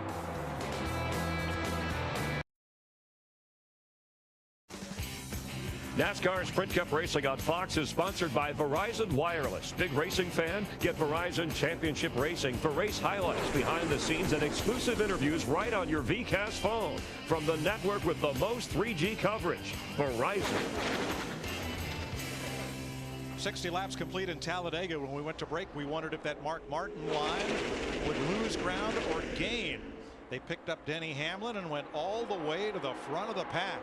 Now, Jeff Gordon, who drifted back from Mark, has picked up Dale Jr., coming right up the middle. Yeah, they kind of spit their teammate Jeff Gordon in the 24 out that first time a couple laps ago. Then he found Dale Jr. in the 88, and here they come on the bottom. Still got to be pretty impressed with that 11 car, Larry, Hamlin. Even when they're coming, he cut in front of them, slowed them down, and jumped right back to the lead. Hamlin did. Show you how that happened from our aerial coverage. Here comes the 48 of Johnson and the 88 of Earnhardt. They go right by Jeff Gordon there in the 24. Now watch Hamlin. He says, uh-oh. Spotter said inside. They got to push. Jump down there. He may not be a Hendrick Chevrolet driver, but that looked like the group that was moving. He knew to break their momentum, and that's what he did, and it didn't hurt him. Put him right back in the lead. On the way to break, we saw that hat on the track. The hat on the track did not belong to the cat in the hat. Page Dr. Seuss, please. Yes, I see the hat. I'm glad I see the cat because I was a little worried. One more time, we should have at least one more pit stop, and those green flag pit stops, should we not have a caution, should come within about 12, 13 laps from now as the two Joe Gibbs cars hook up. Kyle Busch in the 18. Getting the push from Joey Logano in the 20, and there's Hamlin in the 11. We've seen those Joe Gibbs cars, plus 5 Toyotas at the front of the pack. Toyota just seems to have a little bit of steam today. They're able to lead and take the lead pretty easily amongst that group that you see at the front right now. At least 2 Fords right behind them, Allmendinger and Biffle. So it looks like a little bit of teaming up is going on here. 58 laps to go still. Yeah, only one Chevrolet in the top 10 right now, and that's Juan Pablo Montoya in the 42 car up there in the 8th spot. I know Junior's got a pretty fast car. He's been able to work to the front most every time. The guy I'm a little concerned about is that guy there on the 24 car. He seems to be able to not keep up. Seems like when they get him up there, he falls back. That's Gordon down on the inside there in the 24. I think he and Johnson are trying to work together in the 48. And they have been several times today, Darrell. Remember in pre-race the harsh words they had for each other in Texas? That's all forgotten now. There's 3 of the 4 Hendrick cars lined up nose to tail working together. Well, we're getting it, Larry. You can tell. You can just tell that we're running out of laps. I mean, this is starting to shape back up like we saw the start of this race. Everybody now is going to start showing what they got. Junior and Hamlin up the middle, and that's a very crowded lane right there with Bobby Labonte and Casey Kane in front of them. David Reagan in the mix. Mike, we've got the top 27, 28 race cars running less than 2 seconds from each other right now with 56 laps to go. You know, you talked about Juan Pablo. He's been right around at the back this whole race. He doesn't know, and nobody really knows what he's got. That's the problem with staying around the back and not being up at the front. You don't know who you want to work with, who you can work with. I know one thing, it's getting pretty crowded. Here comes Big Daddy in that 24 car, Jeff Gordon, getting a push from his teammate Jimmy Johnson in the 48. Don't know if he'll lead this lap. Looks like that outside line has the run. He's such a slow dog, you know. He just lays around. You think, oh, he doesn't have anything for him today. And then, but here he is, back to the front. The top 10, 5 Chevys, 3 Toyotas, 2 Fords. How quickly things change. Larry, when's that stop going to come? We've got 55 laps to go. It should happen at about lap 142 to 145, right in there, which again is going to be about 10 laps from now. I'm really getting worried about the way these guys are bottling up, getting into 3. We've seen that be a problem area before. Get 3 and 4 wide, getting in there, something's got to give. And how about Bobby Labonte in that 71 car on the bottom right there? You see him working his way. Remember, had that penalty early for his crew going over the wall too soon. Labonte's overcome that. He's got Jimmy Johnson behind him, Jeff Burton, Elliott Sadler, Casey Kane, and Mark Martin in the bottom lane. There's a car up there in the front as well, the 6 car down on the bottom, David Reagan. We haven't talked a lot about him today. He won a nationwide race here last year by being in 6th place on the last lap. Whoa. Oh, boy. Reagan got a little bit of a shot there from Jimmy Johnson as Johnson slewed sideways to change lanes and was connected to Jeff Burton. And this is what's bothering me, Mike. I'm seeing this more and more and more. Everybody's starting to get a little bit more aggressive, pushing and shoving and hitting a little harder than they have been all day long. And guys, I talked about him early. The 5th car in line on the high side, Mike Bliss in the 09 car. Remember, that's the team that won this race a year ago with Brad Keselowski. Every driver wants to be as far to the front as possible when they peel off to make that green flag pit stop, so that in case of a bobble on pit road, they won't lose too much track position. That's what the infighting is going on right now. And I'm going to tell you what, it's going to be big with these guys coming to pit road under green when you look at the wad of cars we got there right now in that lead pack.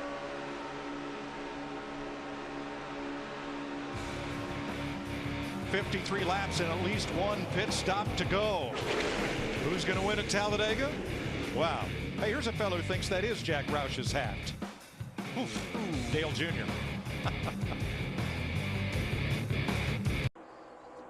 With 50 laps to go, Sprint brings you an inside look at what's happening now inside the NASCAR Sprint Cup Series. Biggest mover in this race, up 30 spots from where he started, Mike Bliss. The field was set by championship points. Denny Hamlin has the fastest speed of this race, 197.4 miles per hour. For more NASCAR stats, in-car audio, and live race radio, sprint.com/speed. It's like head to head, Mike.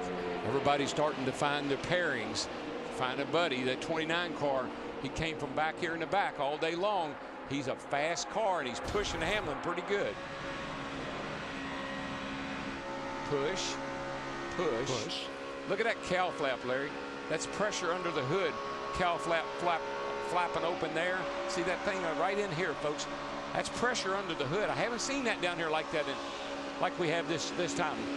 Has to have something to do with a spoiler. But Darrell, when I look at Kevin Harvick, this 29 car, he's made up 25 spots since that last restart. But I think this jives with what Matt Yoakum was talking about. These guys that had been hanging out at the back, they wanted to make their move before we get to those green flag pit stops where they could be in a good position then.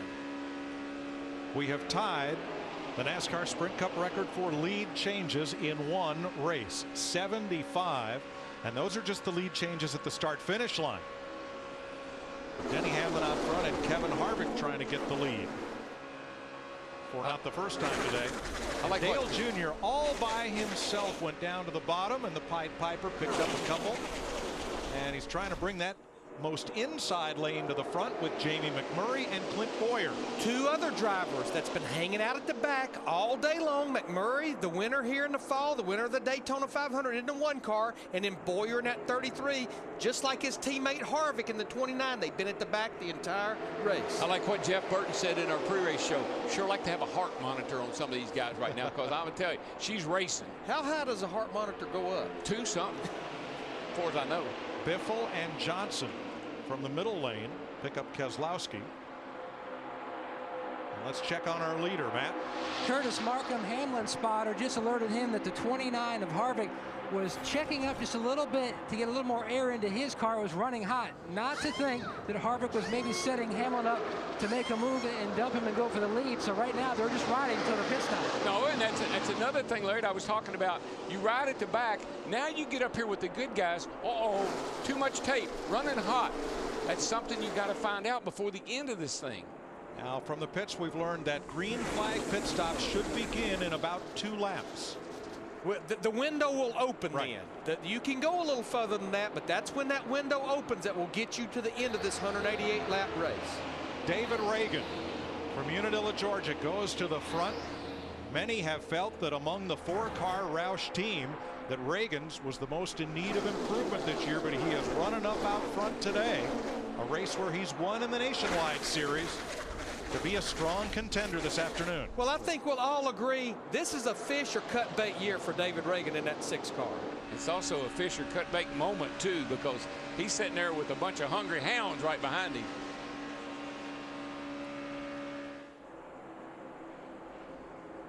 There's the record, 76 lead changes today. Denny Hamlin back to the front with Kevin Harvick. Harv's in trouble. And Down on the Logano bottom. back a little further. Logano is stacking them up toward the back of the field. Yeah, it happened going through turn 1 and 2. In fact, the 1 car, McMurray, just about ran over him over there going through 1 and 2. Most likely a little too much bump drafting got him a little sideways and they had to check up. They may be setting up to come to pit road this time, possibly. We might see that group hitting pit road. Carrying too much speed right here, but perhaps getting himself into position and wanting to be on the bottom for when he makes that stop. I believe the 20, I think he got a little too much bump drafting and it got him loose and they had to check up.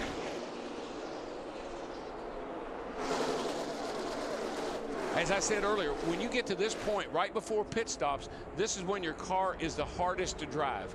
You're out of grip, you're low on fuel, the back of the car is light, there's no fuel back here to hold it down. They move around a whole lot more right here before pit stops.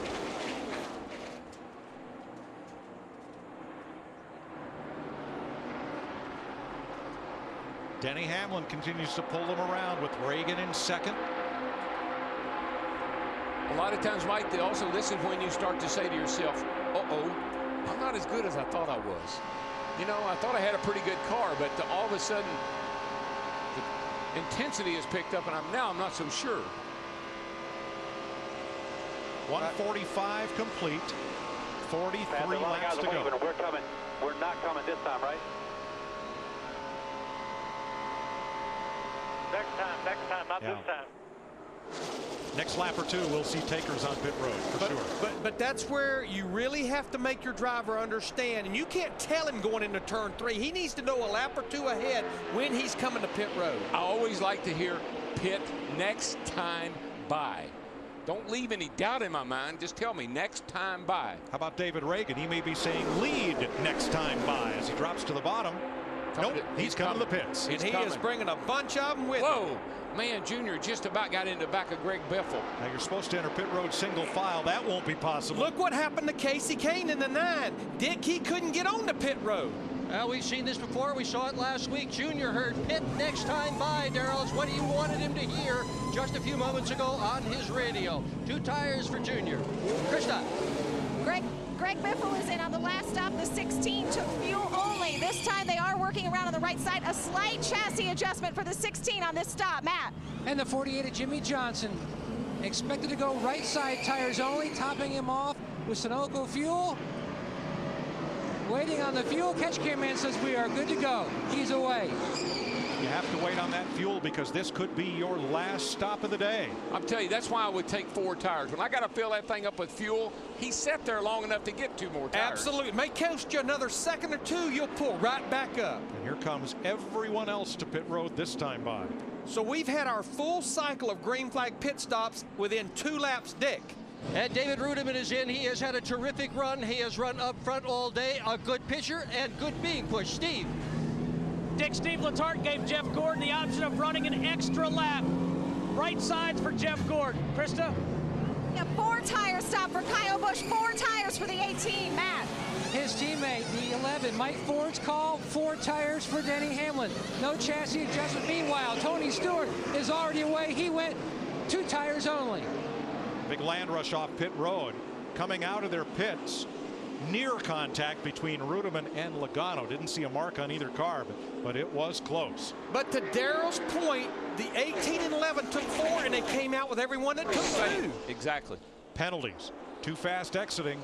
Robbie Gordon, Kurt Busch. And that's penalties this late in the race that'll take you right out of the picture. Can't overcome that. On the first group to come to pit road, watch the 9 of Casey Kane.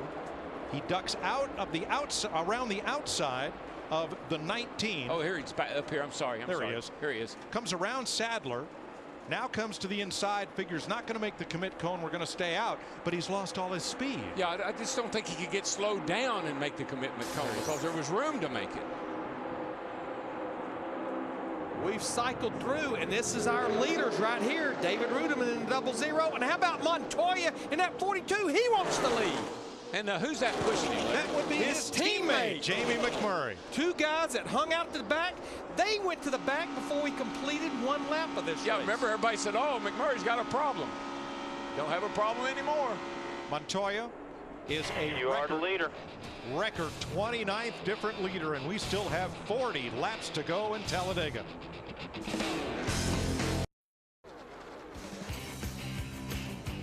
NASCAR Sprint Cup Racing on Fox is delivered by UPS. Log on to ups.com/racing to enter the UPS $100,000 Trackside Challenge. If you like that scooter, you could win it and other cool prizes, including a VIP race weekend. ups.com/racing is where you enter for your chance to win. Kurt Busch served his penalty, as did the 38 for too fast exiting. That was a pass-through penalty. And keep an eye on that double yellow line, because that is out of bounds at Daytona and Talladega. You cannot put your wheels below that line to pass. And if you do, watch the bright orange #1, the Bass Pro car of Jamie Mack. Huge run going down the inside here. Got to give that back. Can't do it or you get black flag. And when Jamie pedals it, he loses not 1 but 6 positions. But if he doesn't back up into position, they will black flag him and penalize him, whether it's the first lap, the last lap, or in between. Boy, I'm telling you right now. I wish you'd look at this wad of cars going down his back straightaway. Junior just dropped out of line, went to the bottom, tried to pick up Greg Biffle here. Let's see if it works. That's Rudeman in front with Ryan Newman.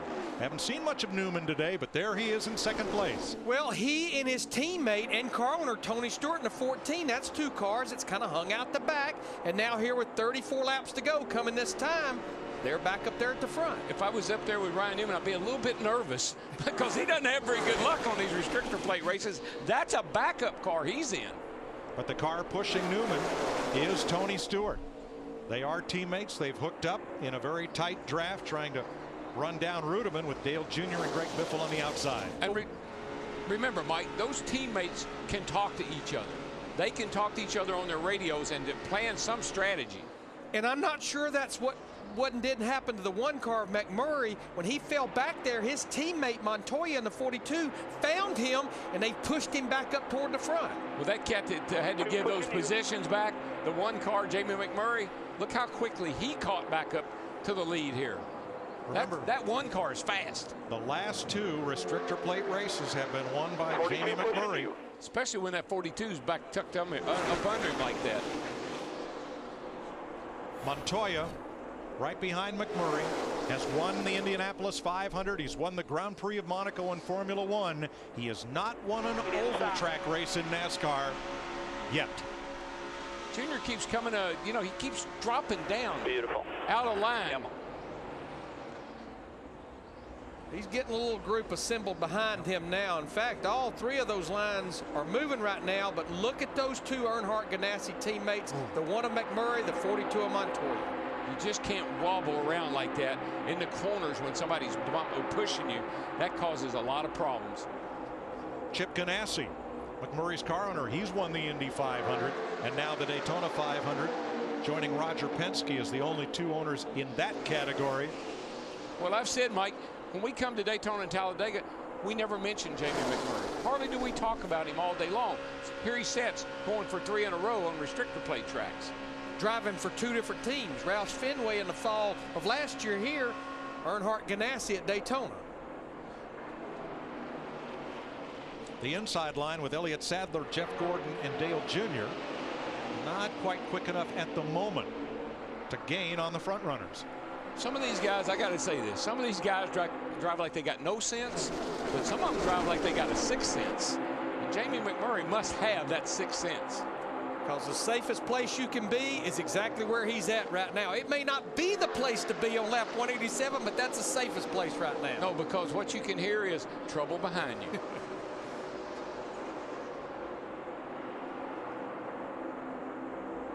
Looking at Greg Biffle in that 16 car, boy, he wiggled right there. They were considering on an earlier pit stop changing the shop. Greg Irwin, the crew chief, said, "No, what? We're not going to give up that track position." This time by 30 laps to go, and there are still 20 or more that can win it. NASCAR Sprint Cup Racing on Fox is sponsored by Chevy. Every model is backed by a 5-year, 100,000-mile powertrain limited warranty. By Old Spice Matterhorn, one of 4 fresh new scents from Old Spice. And by AT&T, rethink possible. Don't forget to vote for the fastest pit crew. Text your pick to 2258, delivered by AT&T, the nation's fastest 3G network. In our last race, Dale Jr.'s 88 crew's total pit time for the entire race was the least of any team. Jeff Hammond's picks today, the pit crews of Kyle Busch, Jeff Burton, and Dale Earnhardt Jr. rank at the top. 26 laps to go. Folks, you are watching the most competitive race in the 60-plus year history of NASCAR. 29 different leaders, 86 different lead changes, and we're far from done. And here's what I think it was going to shape up. That 2-car breakaway that we saw here last year, I think that caught everybody out. I think everybody was kind of still shaking their head saying, what is that all about? They are aware of it this year. And what's going to happen is we're going to have some cars try that, but there's going to be some blocking going on. And when the blocking starts, the wrecking starts. When we come to the stripe this time, we'll have 25 laps to go. What I feel is of those 25 laps, 24 3/4 of them is going to be a moot point. I think it's going to come down to the last quarter of that last lap coming to the checkered flag. Remember this number, 148. Not just at the start-finish line, but all the lead changes back and forth today. That's how many we've had so far. And it's been such a clean race. But, man, just with restrictor plates, the way these cars are, you've got to get aggressive and start pushing people when you get down near the end here. You just can't help it. You're not going to be able. You're not going to sit there and run 10th, 15th. Jeff Burton has had one of the best cars today. 49 races since his last victory in the series. He had a couple of coulda, woulda, shouldas this season already, though. He did, and Mike, just thinking back to practice, I mean, that was the premier car in practice. He and David Ruderman were the 2 best cars, both practice sessions we had here.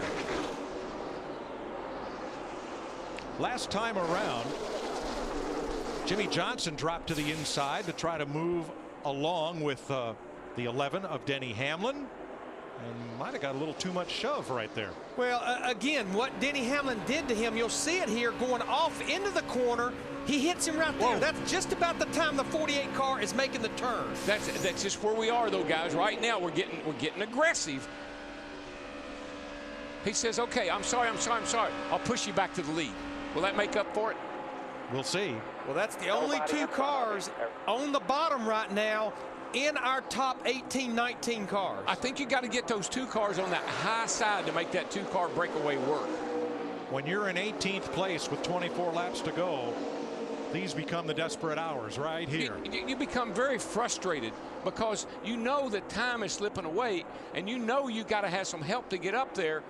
Things are starting to get tense. But Darrell, what I was seeing right there with our pointers, those 2 cars staying just like that, ever so slowly, they are gaining on that leader, Jeff Burton, in the 31. 23 laps to go in the Aaron's 499 at Talladega. Jeff Burton out front.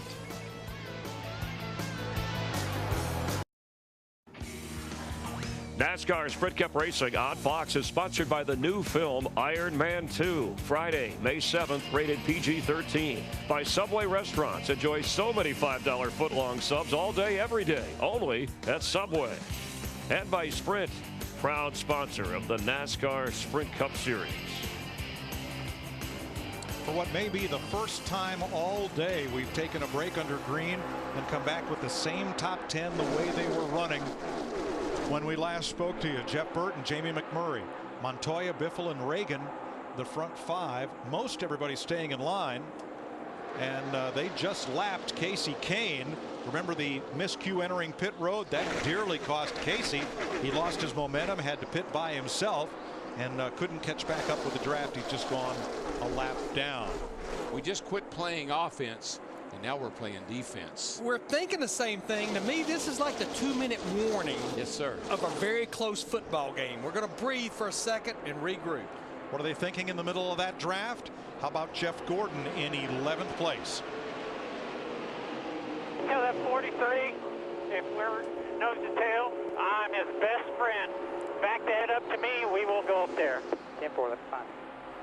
Gordon's car has had a bit of trouble when its nose is in the wind. He's having a little trouble sucking up and staying with the car in front of him.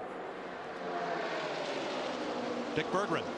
With Lance McGrew, Dale Earnhardt Jr.'s crew chief, what's the winning strategy for you guys? I tell you what, the NASCAR car has been awesome all day long. And I think you just got to put yourself in the right position. You know, Dale is the best at that, so we're just going to have to see how it works. It's kind of hard to say. It's like it's been a revolving door in the front all day long, so you can't go too early, but you can't go too late. It's going to be tough. Your driver's giving the Junior Nation a lot to cheer about today. We'll see how this thing ends, Mike. Well, Junior is 6th. Look at the car in front of him, David Reagan.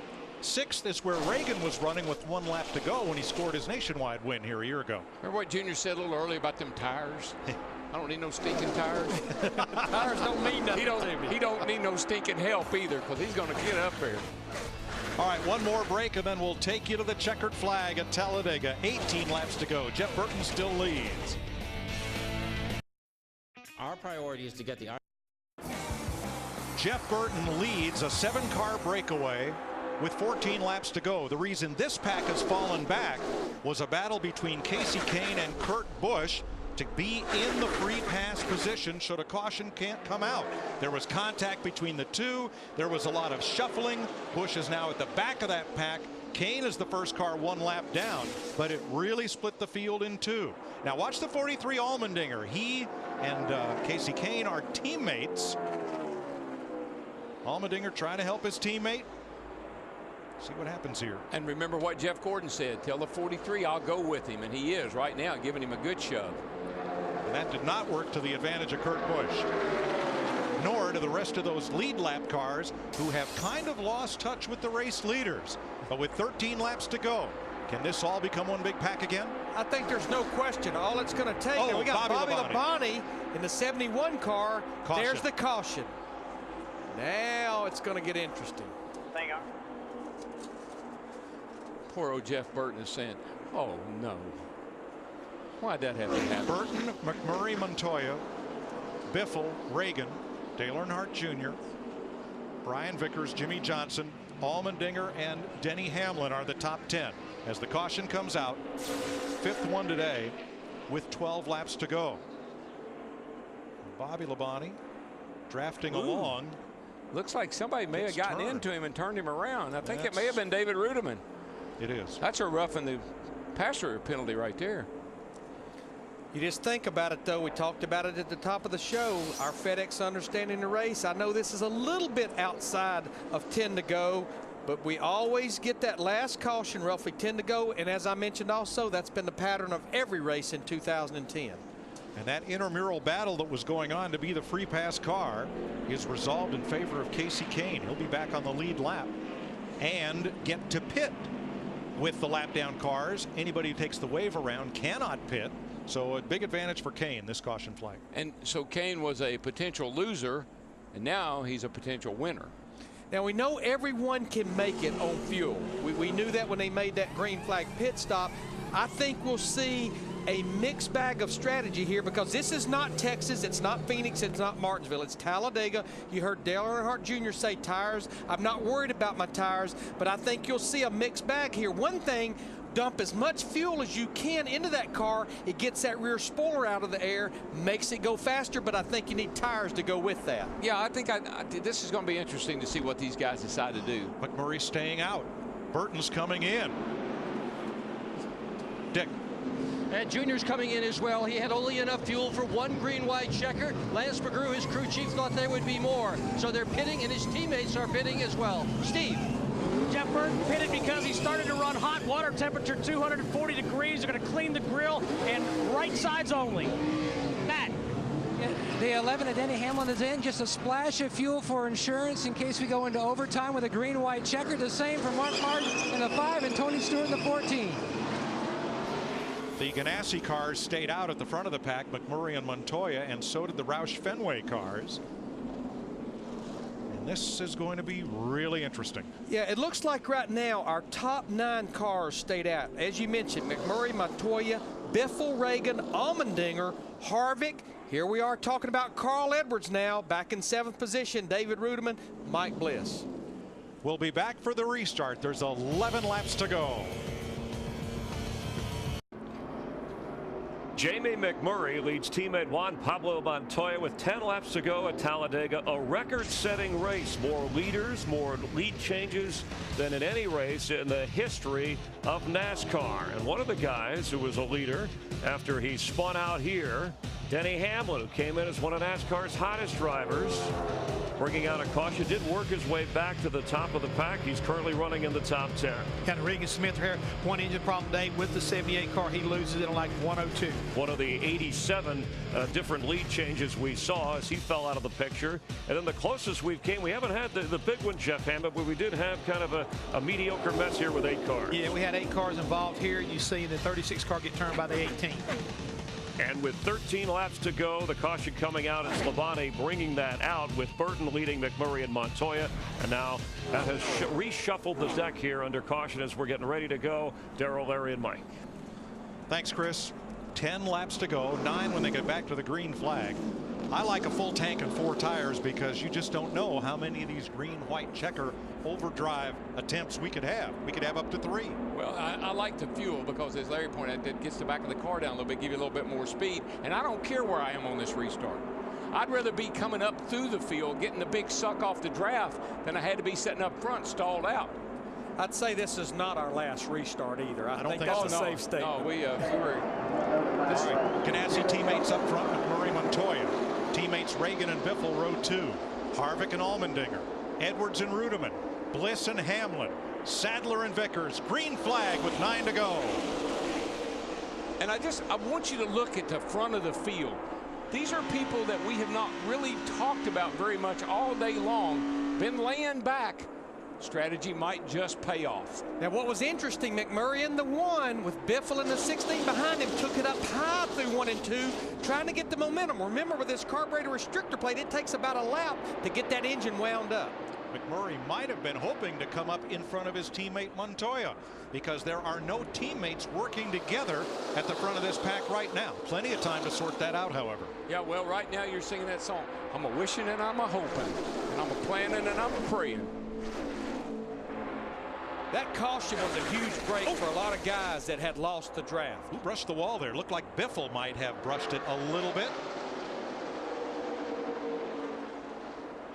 McMurray leads from Biffle, Montoya, and Reagan.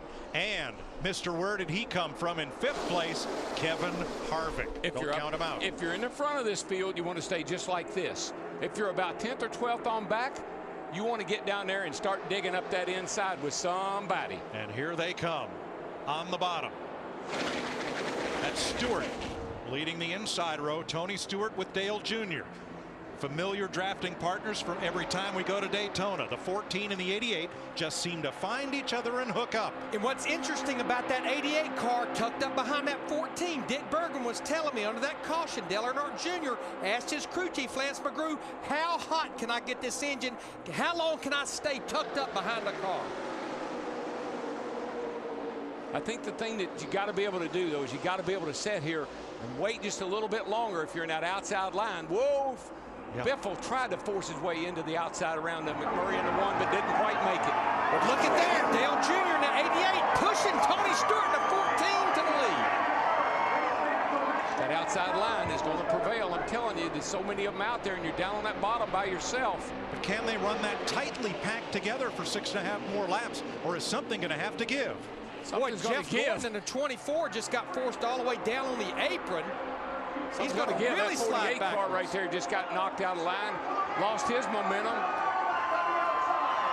And It's Stewart and Jr. versus McMurray, Biffle, Montoya. Trouble front straightaway in the trioval. It's Jeff Burton.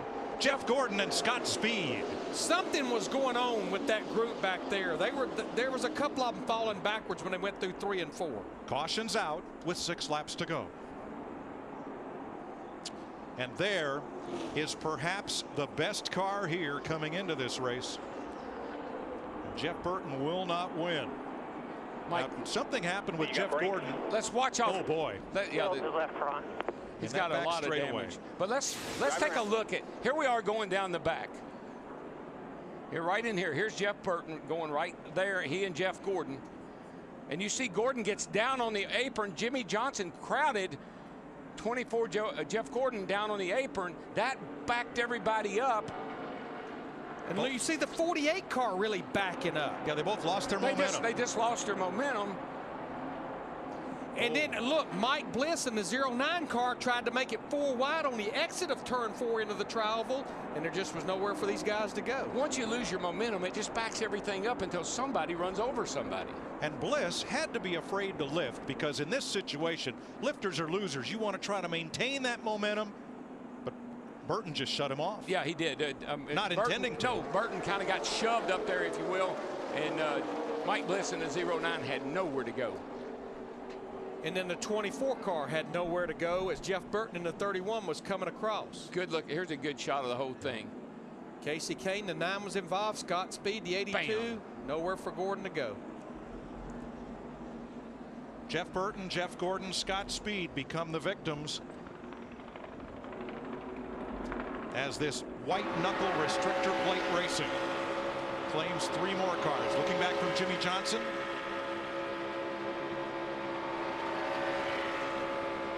Under the 5th caution. Jeff Gordon's crew chief Steve Letarte. That's such a killer. What a season it's been. They could have, maybe should have been in victory lane 2 or 3 times this year. At least 3 times. Yep. Well, had the best car at Texas. Led 124 laps. Late race crash. Martinsville led the last restart. Vegas, he just got passed by his teammate late. Little damage on Jimmy's car to the left rear, and you see the lettering rubbed off that left rear tire. Yeah, they're going to have to come to pit I'm pretty road. sure they will, Larry, Yeah. because they learned from last week's minor contact on the left front fender, cut a tire down. I know we don't have many laps to go. That might be a factor. But Mike, you mentioned it. What a shame as we look at that 31 car of Jeff Burton. You know, we knew from Friday's practice he had one of the cars to beat. Jeff Gordon, they were pointing at the ground, might have been a little fluid. Now see what's happening here because of the torrential rain yesterday. They're afraid to back that wrecker down into the grass because they fear it will get stuck. So they're going to roll out the nylon tape, that long sling to hook it to, so the wrecker can stay on the pavement.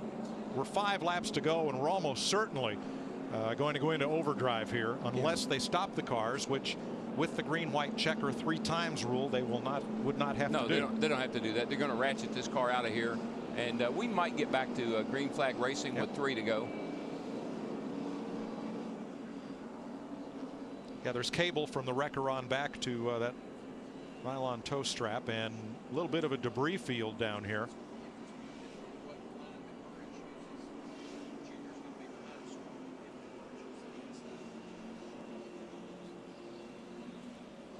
We're listening to Jeff Gordon and his team after the crash. You still got steering? Yeah, I got no front end, but I got steering. All right, drive it around to us if you got steering. Come on. If we stay in the lead lap, that'll be a big finish. Much better. So you got brakes? Shield the left front. I see it. Drive it around. Drive it around. You know, I don't hear any comment about what happened going into turn 3, though. Jeff's just more worried about the car at this time. Right now he's in 29th. He is posted the last car on the lead lap. Now Kurt Busch will get the free pass, so he'll be back on the lead lap. We'll have at least 30 lead lap cars when we restart. Don't go away. 6 laps to the finish in Talladega.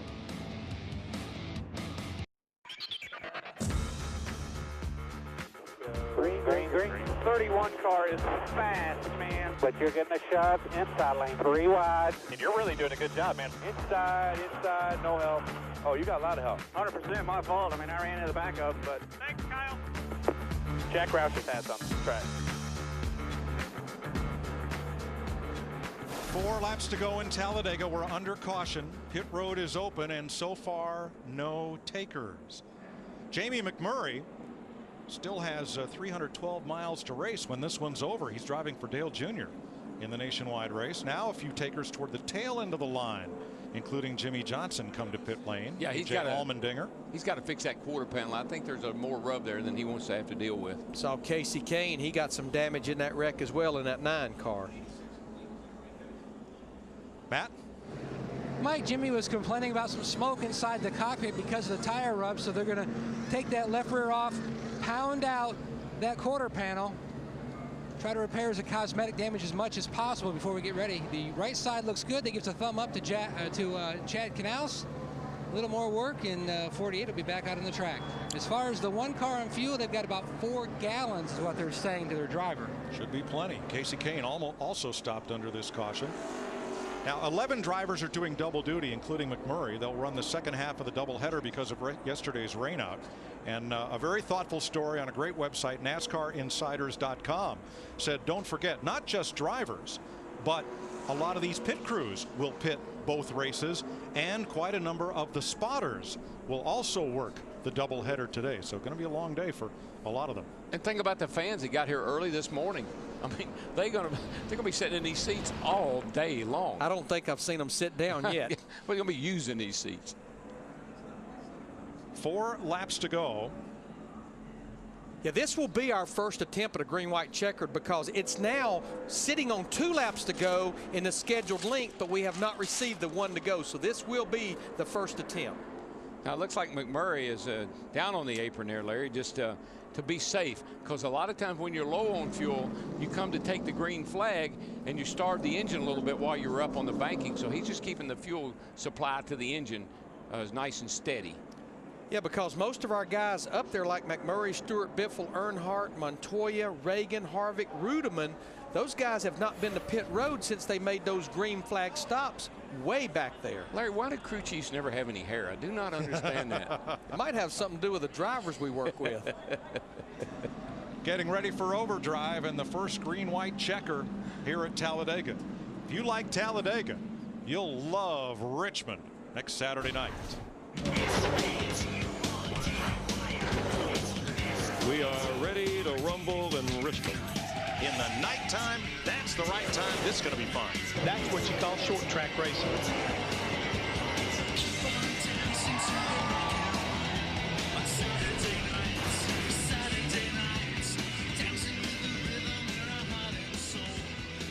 Under the lights Saturday night. Oh, that's short track style. Richmond is probably, you know, to short track racing what Talladega is to super speedway racing. Yes. I mean, the action, running all over each other, it'll be wild. And ding, ding, ding, that will be round 3 of our DirecTV head-to-head competition on a short track.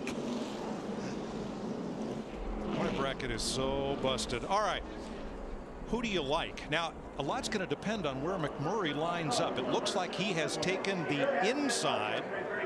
And if he does, that puts Tony Stewart right in front of who? Mike, I just think it's ironic that McMurray ends up at the front of the field in these restrictor plate races when it counts. But you look at the lineup, if he'd taken the outside, he'd have Junior behind him. But by taking the inside, it leaves 2 of the sport's favorite drafting partners, Tony Stewart and Dale Jr., nose to tail. It's a catch-22 here, Mike. You don't want to give up the bottom. You have to protect the bottom. That yellow line, Darrell told Brandon this before the ARCA race, that double yellow line is your best friend, but you'd love to be in the high side to get the thing wound up. Yeah, for the momentum, but I think McMurray likes Biffle better than he would like to have Tony Stewart behind him, because he knows Biffle will stay with him. Now, these guys, they need to get this race going. They've got enough fuel to get to the end, but under caution, you see them down on the flat. The fuel pickup is in the right rear corner, so at slow speed, the fuel runs away from the pickup. These guys need to get this thing going back again, green flag racing. On the inside, McMurray, Biffle, Montoya, and Harvick. On the outside, Stewart, Jr., Reagan, Rudeman. Who's going to win it? Green-white checker. Here we go. Green flag in here. They get a little bit of an advantage. That inside does not much. You know, the other thing he may have considered, Larry, look who's the third car in line. His teammate. And it is the inside line that goes. And they just slid up in front of Tony Stewart in the 14 and Junior in the 88. That's what they needed to do. Protect the bottom and then slide up through 1 and 2. I'm almost certain McMurray knew that Biffle would go wherever he went. He wasn't so sure about Junior or Tony Stewart. Drag race. Down the back straightaway. Now it's cat and mouse. Who's going to go? Who's going to go where? If the leader takes the white flag under green, the next flag will end the race. Oh, around goes Newman. Newman up into Logano. 5 cars into the wall. 7. Caution. Caution is out. The race is not complete. Not complete. Had to get to the white flag to be complete. What did we say 30 laps ago? You said, Darrell, not sure if you want to be around Ryan Newman. His luck here is not very good. And no disrespect to him as a driver. Not at all. He is just snake bit on these restrictor plate tracks. That's his second car of the weekend. Keselowski, last year's winner in the 12. Elliott Sadler in the 19, who's come across on his roof here a few times. Joey Logano, last year's Rookie of the Year. And here is Marcus Ambrose climbing out. And look at Bobby Labonte's car. That's a shame. It's slayed. See if we can figure out what started this. Labonte up high, 4 wide. 4 wide is usually not a very good thing. The 20 car of Logano gets into the back of Ryan Newman, and the 39 started this whole mess. I almost wonder if the 39 of Newman didn't say, uh-oh, we're 4 wide, and maybe even eased out the throttle a little bit. Maybe this aerial view will show it, Darrell. Let's see what we got here. We got a wad of cars going off in the corner. They're going to get 4 wide. You're going to see this, and here's the 39 right out here. 4 wide. You see there's plenty of room right there. Plenty of room. I think that Logano just got in. I think Logano thought he could give him a push, clear that pack of cars, and go to the front. And he got him in the wrong place. We saw Carl Edwards do this to Greg Biffle here a couple of years ago. You see Vickers in the 83 involved, a car that led a bunch of laps, and Casey Kane in the 9 just had recovered from the repairs from the last wreck.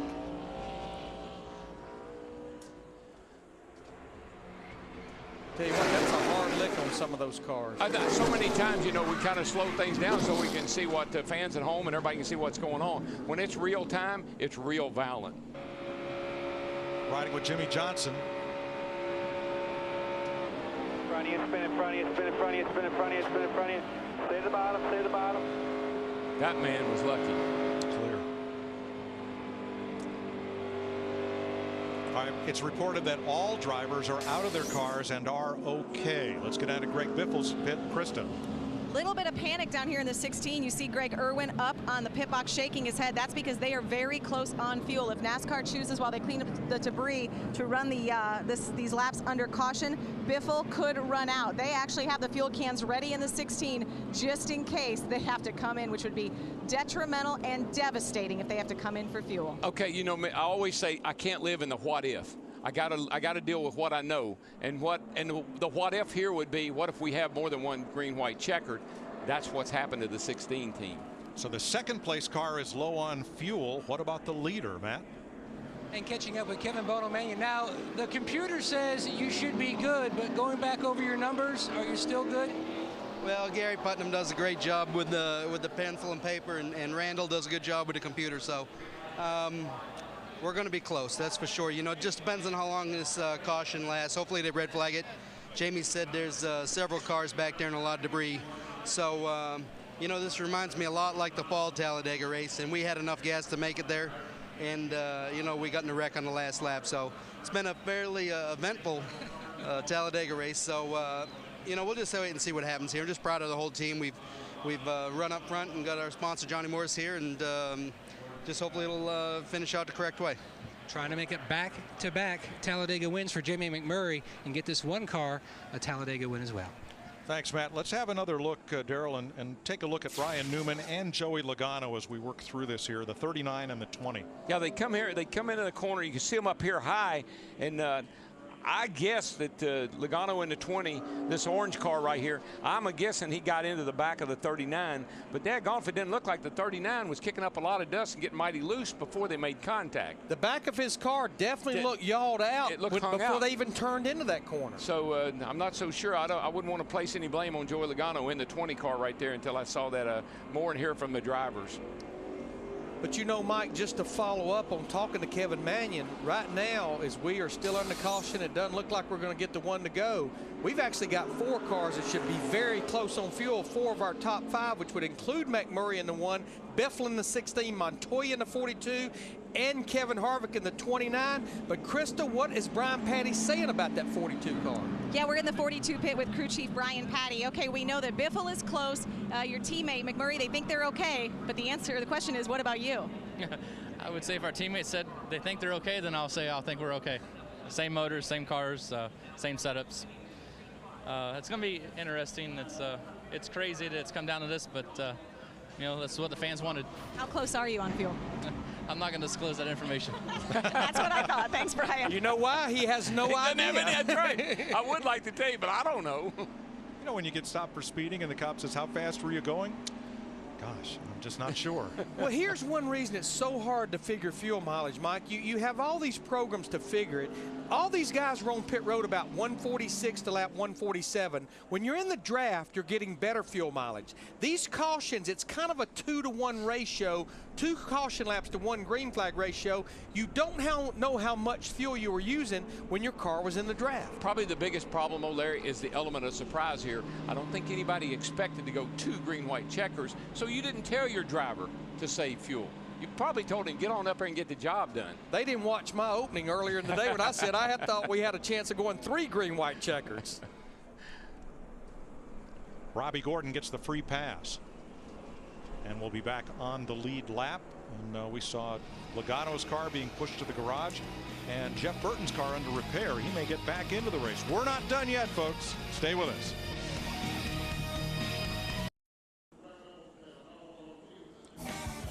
We are past the 188 lap schedule distance at Talladega. We're going into our second gear of overdrive here. And Dick Berggren is with Ryan Newman. 3 big crashes in 3 consecutive Talladega races. What happened? We're going to show you the video.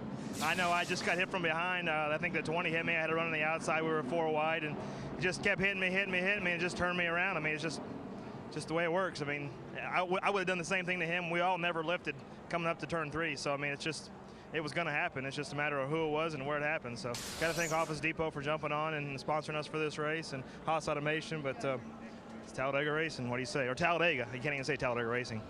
One day your luck will change. We can only hope. Now there's Logano's car under repair, but there are 7 cars in the lead pack that have not been to the pits for 46 laps or more. Biffle and McMurray, the 2 leaders, Montoya, Harvick, Carl Edwards, David Reagan, and David Rudiman.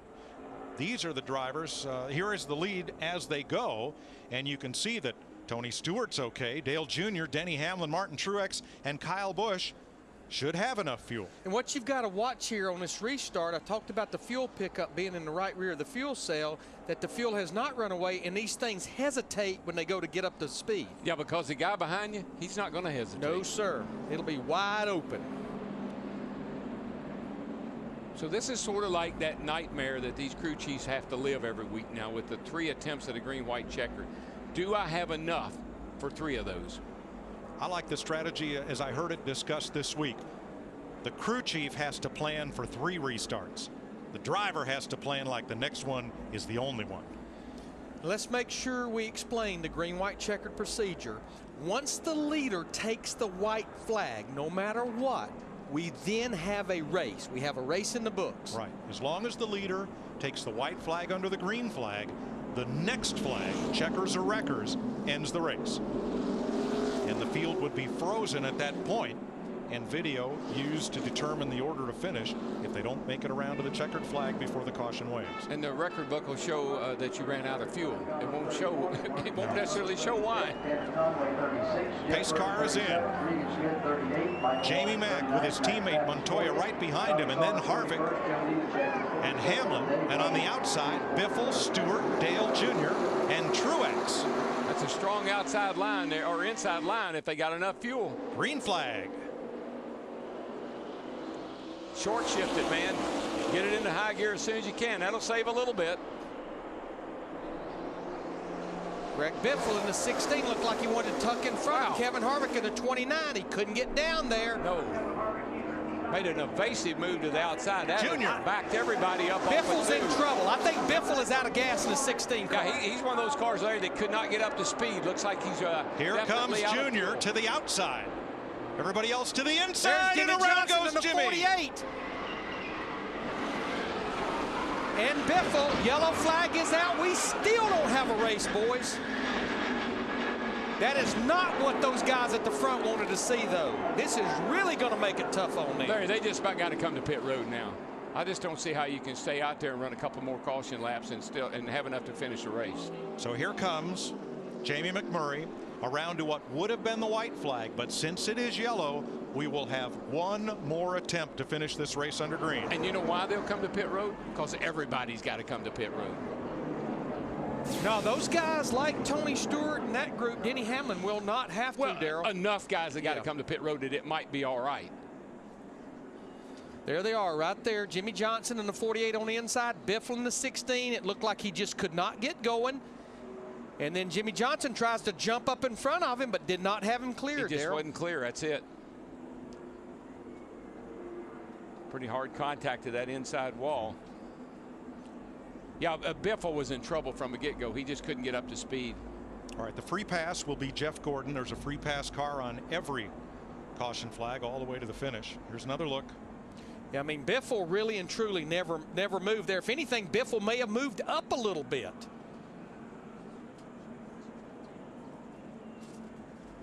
Boy, hats off to our NASCAR on Fox camera crew, because the pictures and these replays they've given you today have just been outstanding. I think Johnson thought he was so much faster than Biffle right here. He needed to get out of that box and couldn't do it. Just made his move a little too soon. All right, in Jimmy Johnson's defense, I'm pretty sure, maybe we can even play it again, heard Earl Barb and his spotter say, outside only. Kurt Busch just missed it.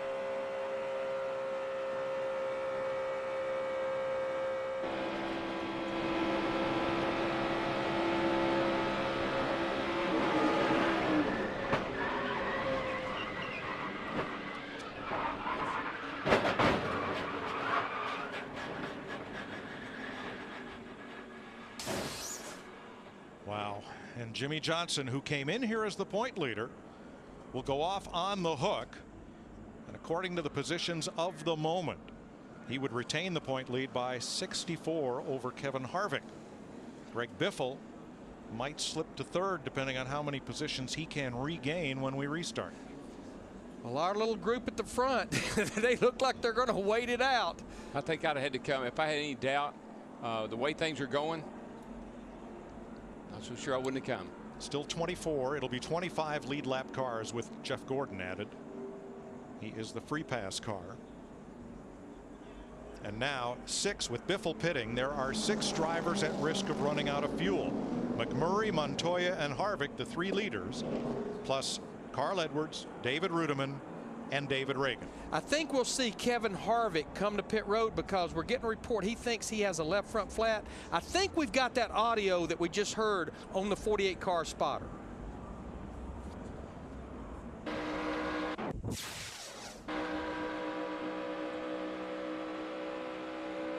I got a whim, maybe run out of gas in the middle. 16's coming back your way, so 14 inside is clear, clear, clear, clear.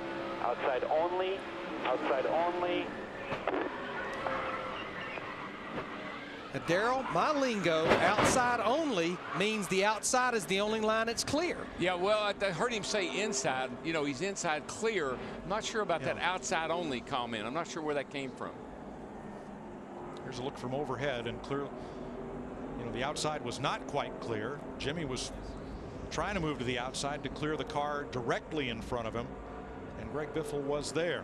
Now, Larry, we know the spotters are over here on top of the grandstand. There are also spotters on the back straightaway. A lot of teams elect not to use that spotter because they're scared they'll talk across each other. That was Earl Barbin, who's the primary spotter that's on top of the main grandstands talking to the 48 car. On the back straightaway, you can see the black marks. That's where it happened, midway down the backstretch. Now, so far, we have had 4 green-white checkers in 2010. 2 attempts at Daytona and Atlanta, 1 attempt each at Martinsville and Phoenix.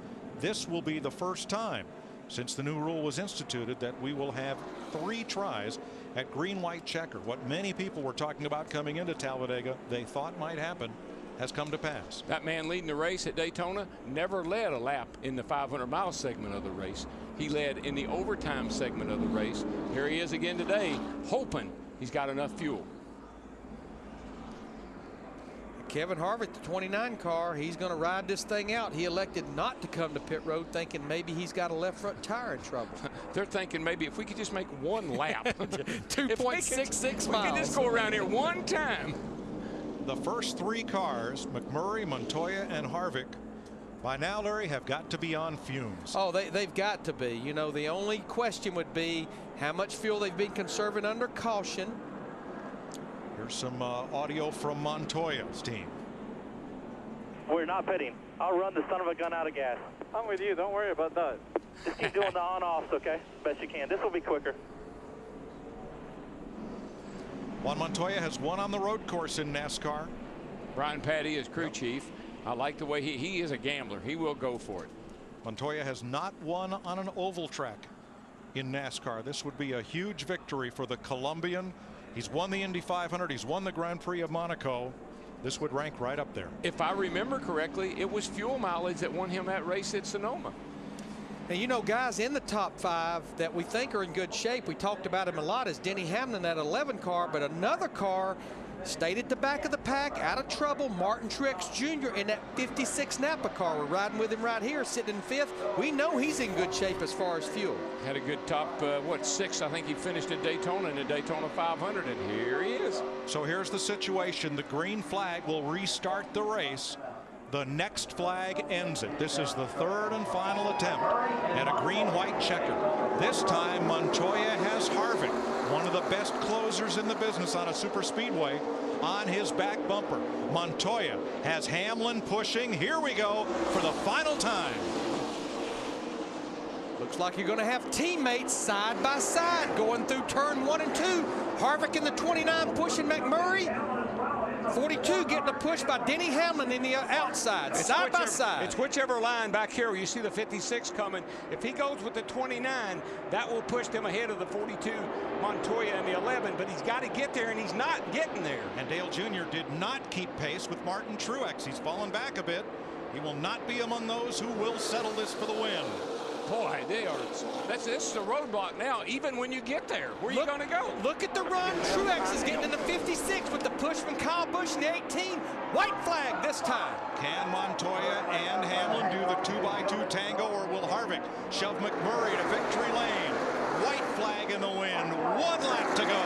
ECR engines at the front of the field working together and looking good. The big question, both those guys, they have to be on fumes as far as fuel, the 1 and the 29.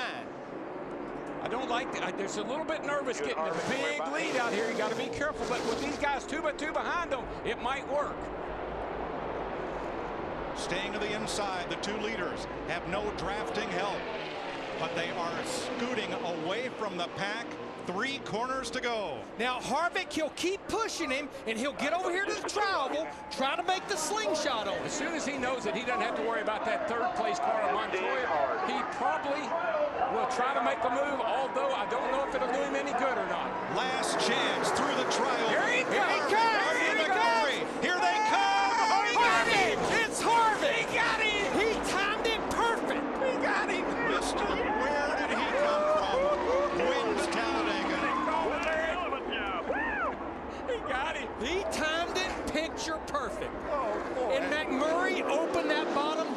enough. I think McMurray thought, I've got it made because Harvick's not going to do anything. He can't afford to. Holy cow, look at Delana. She can't believe it. Awesome job, guys. Awesome job. I mean, that played out to the T. To the pass on the last lap. Yeah, baby. You said you wanted to be. You see what happened? He got him wiggling a little bit, Larry. Through the trial. Got him a little bit loose, and that's what won the race for him. When he went across the back of his bumper, got him a little loose, opened the door. I don't know who it was, Darrell, but on Friday I saw him do that to someone in practice, wiggle him up a little, move underneath, and make the pass. Harvick on Friday was practicing his race-winning move. You see right and there. it pays off right here. Yeah, you see right there, Mike, he had the one car McMurray sideways. And how fitting, Shell Pennzoil was on that car when he won the Daytona 500 a little over 3 years ago. The announcement made this week that they will be leaving that team at the end of 2010. Kevin Harvick, his wife Delana, in disbelief as Harvick snaps a 115 race winless streak that goes back to that Daytona 500 win in 2007. And guess where he starts in just a little while in the next event? On the pole. The man's in the top 5 in all top 3 series in points. We'll be back to Talladega. Can you believe it? No, I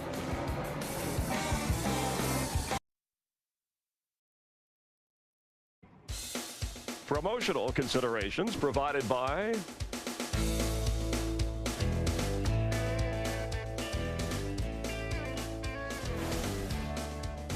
Kevin Harvick from behind Jamie McMurray going into the tri-oval, loosens McMurray up, storms to the inside, maintains his momentum. How close was it? Let's have a look.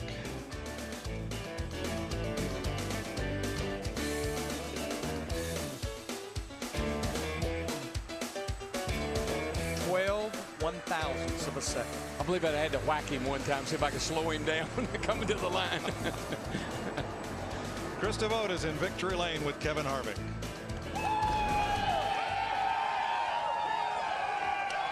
And as you can see and hear, the celebration is a big one.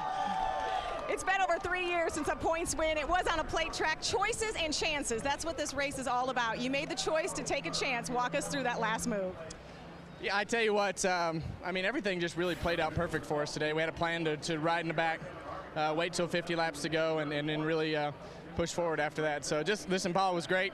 I got to thank Jimmy John's, Reese's, SKF, Coca-Cola, Champion, Sherwin-Williams, Shell, Pennzoil, choked on my Coke there, Team Realtree, everybody who helps us on this car. And the fans, they come out to support us every week and get to see finishes like that. So. Sprint for everything they do for this series, and we broke that drought. I was going to say, all the wins are special. They all mean a lot. But when you have the controversy or just the struggles that you guys have been through to get back here to victory lane, how special is this? Well, I think the best part about it is our sponsors leaving, and you know, the best part about it is they can leave while we're winning. So that's the best part of the whole thing. Kevin couldn't wait for the celebration to begin. In fact, I think they had to cut your window net to get you out of there. Yeah, the latch froze up on the window net, so they had to cut the window net off with a knife. So that was a first, but winning here at Talladega is a first too. Congratulations, Kevin Harvick. We saw the most competitive, the most lead changes, the most number of leaders, another surprise winner right at the end. Was this the best Talladega race ever? It was in my mind. I've been here a long time, and it was as good as it gets. And, you know, I'm happy for Richard Childress Racing. You know, we talked about them really being down this point last year. That's the first win for that organization since the fall of 2008 with Jeff Burton. Wonder where Harvick's thinking about staying now. Well, we'll see. Well, a number of folks have reason to celebrate. Kurt Busch got a top 10 out of this. So did Mike Bliss at the checkered flag. But not everybody will leave Talladega happy. Well, Jeff Gordon has just climbed out of a car so wrecked you'd wonder how it could have run at all. Who is at fault for the accident out there, Jeff? Which one? The big one that you were in. Well, I mean, I got collected. I don't know what happened. You know, I'm just excited we finished on the lead lap, to be honest with you. I think it's been a while since we've finished on the lead lap. We got a huge push down the back straightaway. I don't know who it was, 39 maybe, or somebody gave me a big shove. And I was coming 10 miles an hour faster than anybody. And the 48 is testing my patience, I can tell you that. It takes a lot to make me mad, and I'm pissed right now. I mean, you know, when a car's going that much faster, I don't know what is with me and him right now, but, you know, whatever. But The guys did a great job fixing it, you know, after they got wrecked. I don't know what happened in the wreck. I just know the 31 came across after getting turned and came down in front of me, and we got collected. So we just did everything we could to finish at that point and finish on the lead lap. All right, thank you. See you at Richmond. Better luck there. I will say this. I thought it was a heck of a race. I mean, I thought all day the racing was amazing. Yeah, there was times it got a little wild. We all knew it was going to get wild at the end. But I don't think you could have asked for a better race. So I applaud that rear spoiler. Thank you. And we applaud Jeff Gordon for his candid comments. The 48 is trying my patience. Jeff Hammond, Chris Myers, and wow, we said it at the time. Jeff Gordon said on the pre-race show, there's going to be more of that, us going at each other because he wants to win, teammate or not. Obviously, let's take a look, and you tell me why Jeff Gordon was so upset at Jimmy Johnson. Because, again, he said he had a good head of steam. You see the 48 come all the way to the middle lane right in front of the 31 and pushes the 24. I mean, he had to go below the line to keep running into him. What does it do? It puts Jeff out of position. He's trying to get back up in line, and everybody behind him, I mean, just kind of like it triggered the whole mess. I mean, the 48 created this. Yeah, that happened with 7 laps to go. But let's get back to Kevin Harvick and a historic day in NASCAR, not just for Talladega. And the future may be up in the air for Kevin Harvick, but certainly Richard Childress Racing, where he hopes to say, Richard Childress, last win for him at Talladega was 2000. Dale Earnhardt, the late great, his last win. I know. The thing is right now, the word amazing keeps coming back here because of the fact that, you know, this is what Kevin Harvick and Richard Childress needed to have to help maybe keep these two guys together and show a new sponsor we can win. We gave a good run here today, an excellent opportunity for anybody to kind of like get hooked up with RCR. So a great day for them. 8th closest finish in the history of NASCAR since electronic scoring. It was 12 100ths of a second. Harvick edging out Jamie McMurray, and Jamie is with Matt Yoakum. And a wild finish at Talladega. First, walk us through that final half lap and your move and his move. Well, you really only get one direction to go. And I thought that I was low enough that he couldn't get underneath me, so I was more guarding the outside. And when he, you know, swerved his car to the left, it pulled my car around. And as soon as I realized he got underneath me, I was more concerned with just side drafting him to the start-finish line. But I wish they could have crashed on the last lap when I got the white flag this time. I was thinking, you know, surely they'll do it again. But it's a good day for our Bass Pro Shops Chevy. I got Johnny Morris here from Bass Pro Shops and his son, and they're taking me turkey hunting in Missouri tomorrow. So this will be a great race to talk about all day tomorrow. Now, what was Felix all cranked up about? Well, I think he thinks the 29 went below the line, and I don't really have a comment because I didn't see anything. You know, I was more concerned with side drift in the 29 than where we were on the racetrack. So, you know, you live for those moments. I'll tell you, you know, coming off of Turn 4 at Daytona, trying to get to the start-finish line, and then same thing here. I mean, that's what every kid dreams of getting to do. All right, congratulations on a great day. Thanks. All right, thank you very much, Jeff. Let's take a look as we just watched. What about the Felix Sabates accusation about the yellow line? No, I don't think it's going to, you know, hold water this time. I really don't. I think, you know, Kevin got position on him. Excuse me. And as he was moving up, I mean, he got pushed down just a little bit. You're not allowed to go. But he's already ahead of the leader. He can go where he needs to go. And if you come to the start-finish line, he's not below the yellow line. He's on top of it. But clearly, it was his choice. He had already advanced his position. He was leader of the race at that time. So I don't think NASCAR is going to have a problem with this. And totally different than Regan Smith 2 years ago with Tony Stewart, when Tony was awarded the victory, had the yellow line incident. So Dale Earnhardt, the late great, remains the only driver 20 years ago to win 3 straight restrictor plate races. That's what Jamie McMurray was trying to do. Let's check in now with Dick Berger. Dick? Well, Dale Jr. has just climbed out of his car. You had quite a day out there. Yeah, it was the National Guard MP Energy Chevrolet ran pretty good, but when it counted at the end, we just kind of didn't make the right moves. That bottom line didn't go very good, and on that last restart cost us a few more spots, but I'm pretty happy to come out of here in one piece. All them green, white checkers, there's a lot of cars getting tore up, and it was a pretty fun day. And I'm happy with the car and how well we ran. And the pit stops were great. I got one really good pit entrance that was a lot of fun under green, and gained a lot of spots there. But otherwise, you know, we're just trying to hope to get some luck, get in the right lane, get in the lane that's going to go at the end, and we just didn't. And I take full responsibility for that. But cars in one piece, we can take home and get it ready for the next one. Dale Earnhardt Jr. gave his fans plenty to cheer about today. Well done. And he is currently 8th in points. Jimmy Johnson, who wrecked, did not finish. He had the biggest points lead of the year coming in. Look what that win did for Kevin Harvick. springing him up to second as Kenseth and Biffle slide back. Yeah, he really closed the gap right there. Bad day for Jimmy Johnson. Turned out to be a great day for Kevin Harvick. Got him closed back up here, as well as, you see guys like Greg Biffle. They were able to move up a little bit. Carl Edwards, Tony Stewart, and Juan Pablo Montoya trying to gain, and he does gain some, trying to get closer to get inside that 12 spot in the chase. And that's the thing is right now they've got to keep gaining as we get closer and closer to basically the halfway point of the year as far as July 4th is concerned. Big effort for this team needs to be made. Coming up on Fox tonight, The Simpsons, followed by the Cleveland Show, Family Guy, and American Dad. You'll laugh out loud, a little animation domination, and a doubleheader next Saturday. We hope you tune in on Fox. Major League Baseball in the afternoon and under the lights in Richmond. Remember the Joe Gibbs Racing team sweeping the Cup Series last year, so we'll look for Kyle Busch and Logano. Denny Hamlin, who also hung in there today with a fourth-place finish, coming off a big win coming in to this race. And fans, if you want more post-race coverage, our entire Fox team will continue our post-race show next on Speed. We thank you for watching NASCAR on Fox. This was a record-setting day, and glad you were a part of it. First ever triple overtime, 3 green-white checkers before Kevin Harvick edges out Jamie McMurray by 12/100ths of a second. And for, yes, Happy Harvick, his first win since the 2007 Daytona 500, his first win in 116 races. We had a record for not just Talladega, for all of racing. 29 leaders, 88 lead changes, and drama at every turn. Not necessarily the big one when it came to a wreck, but the big finish and a historic day. We thank you for watching and congratulate all the drivers, including Kevin Harvick. I'm Chris Myers for our entire gang. Thanks for watching NASCAR on Fox.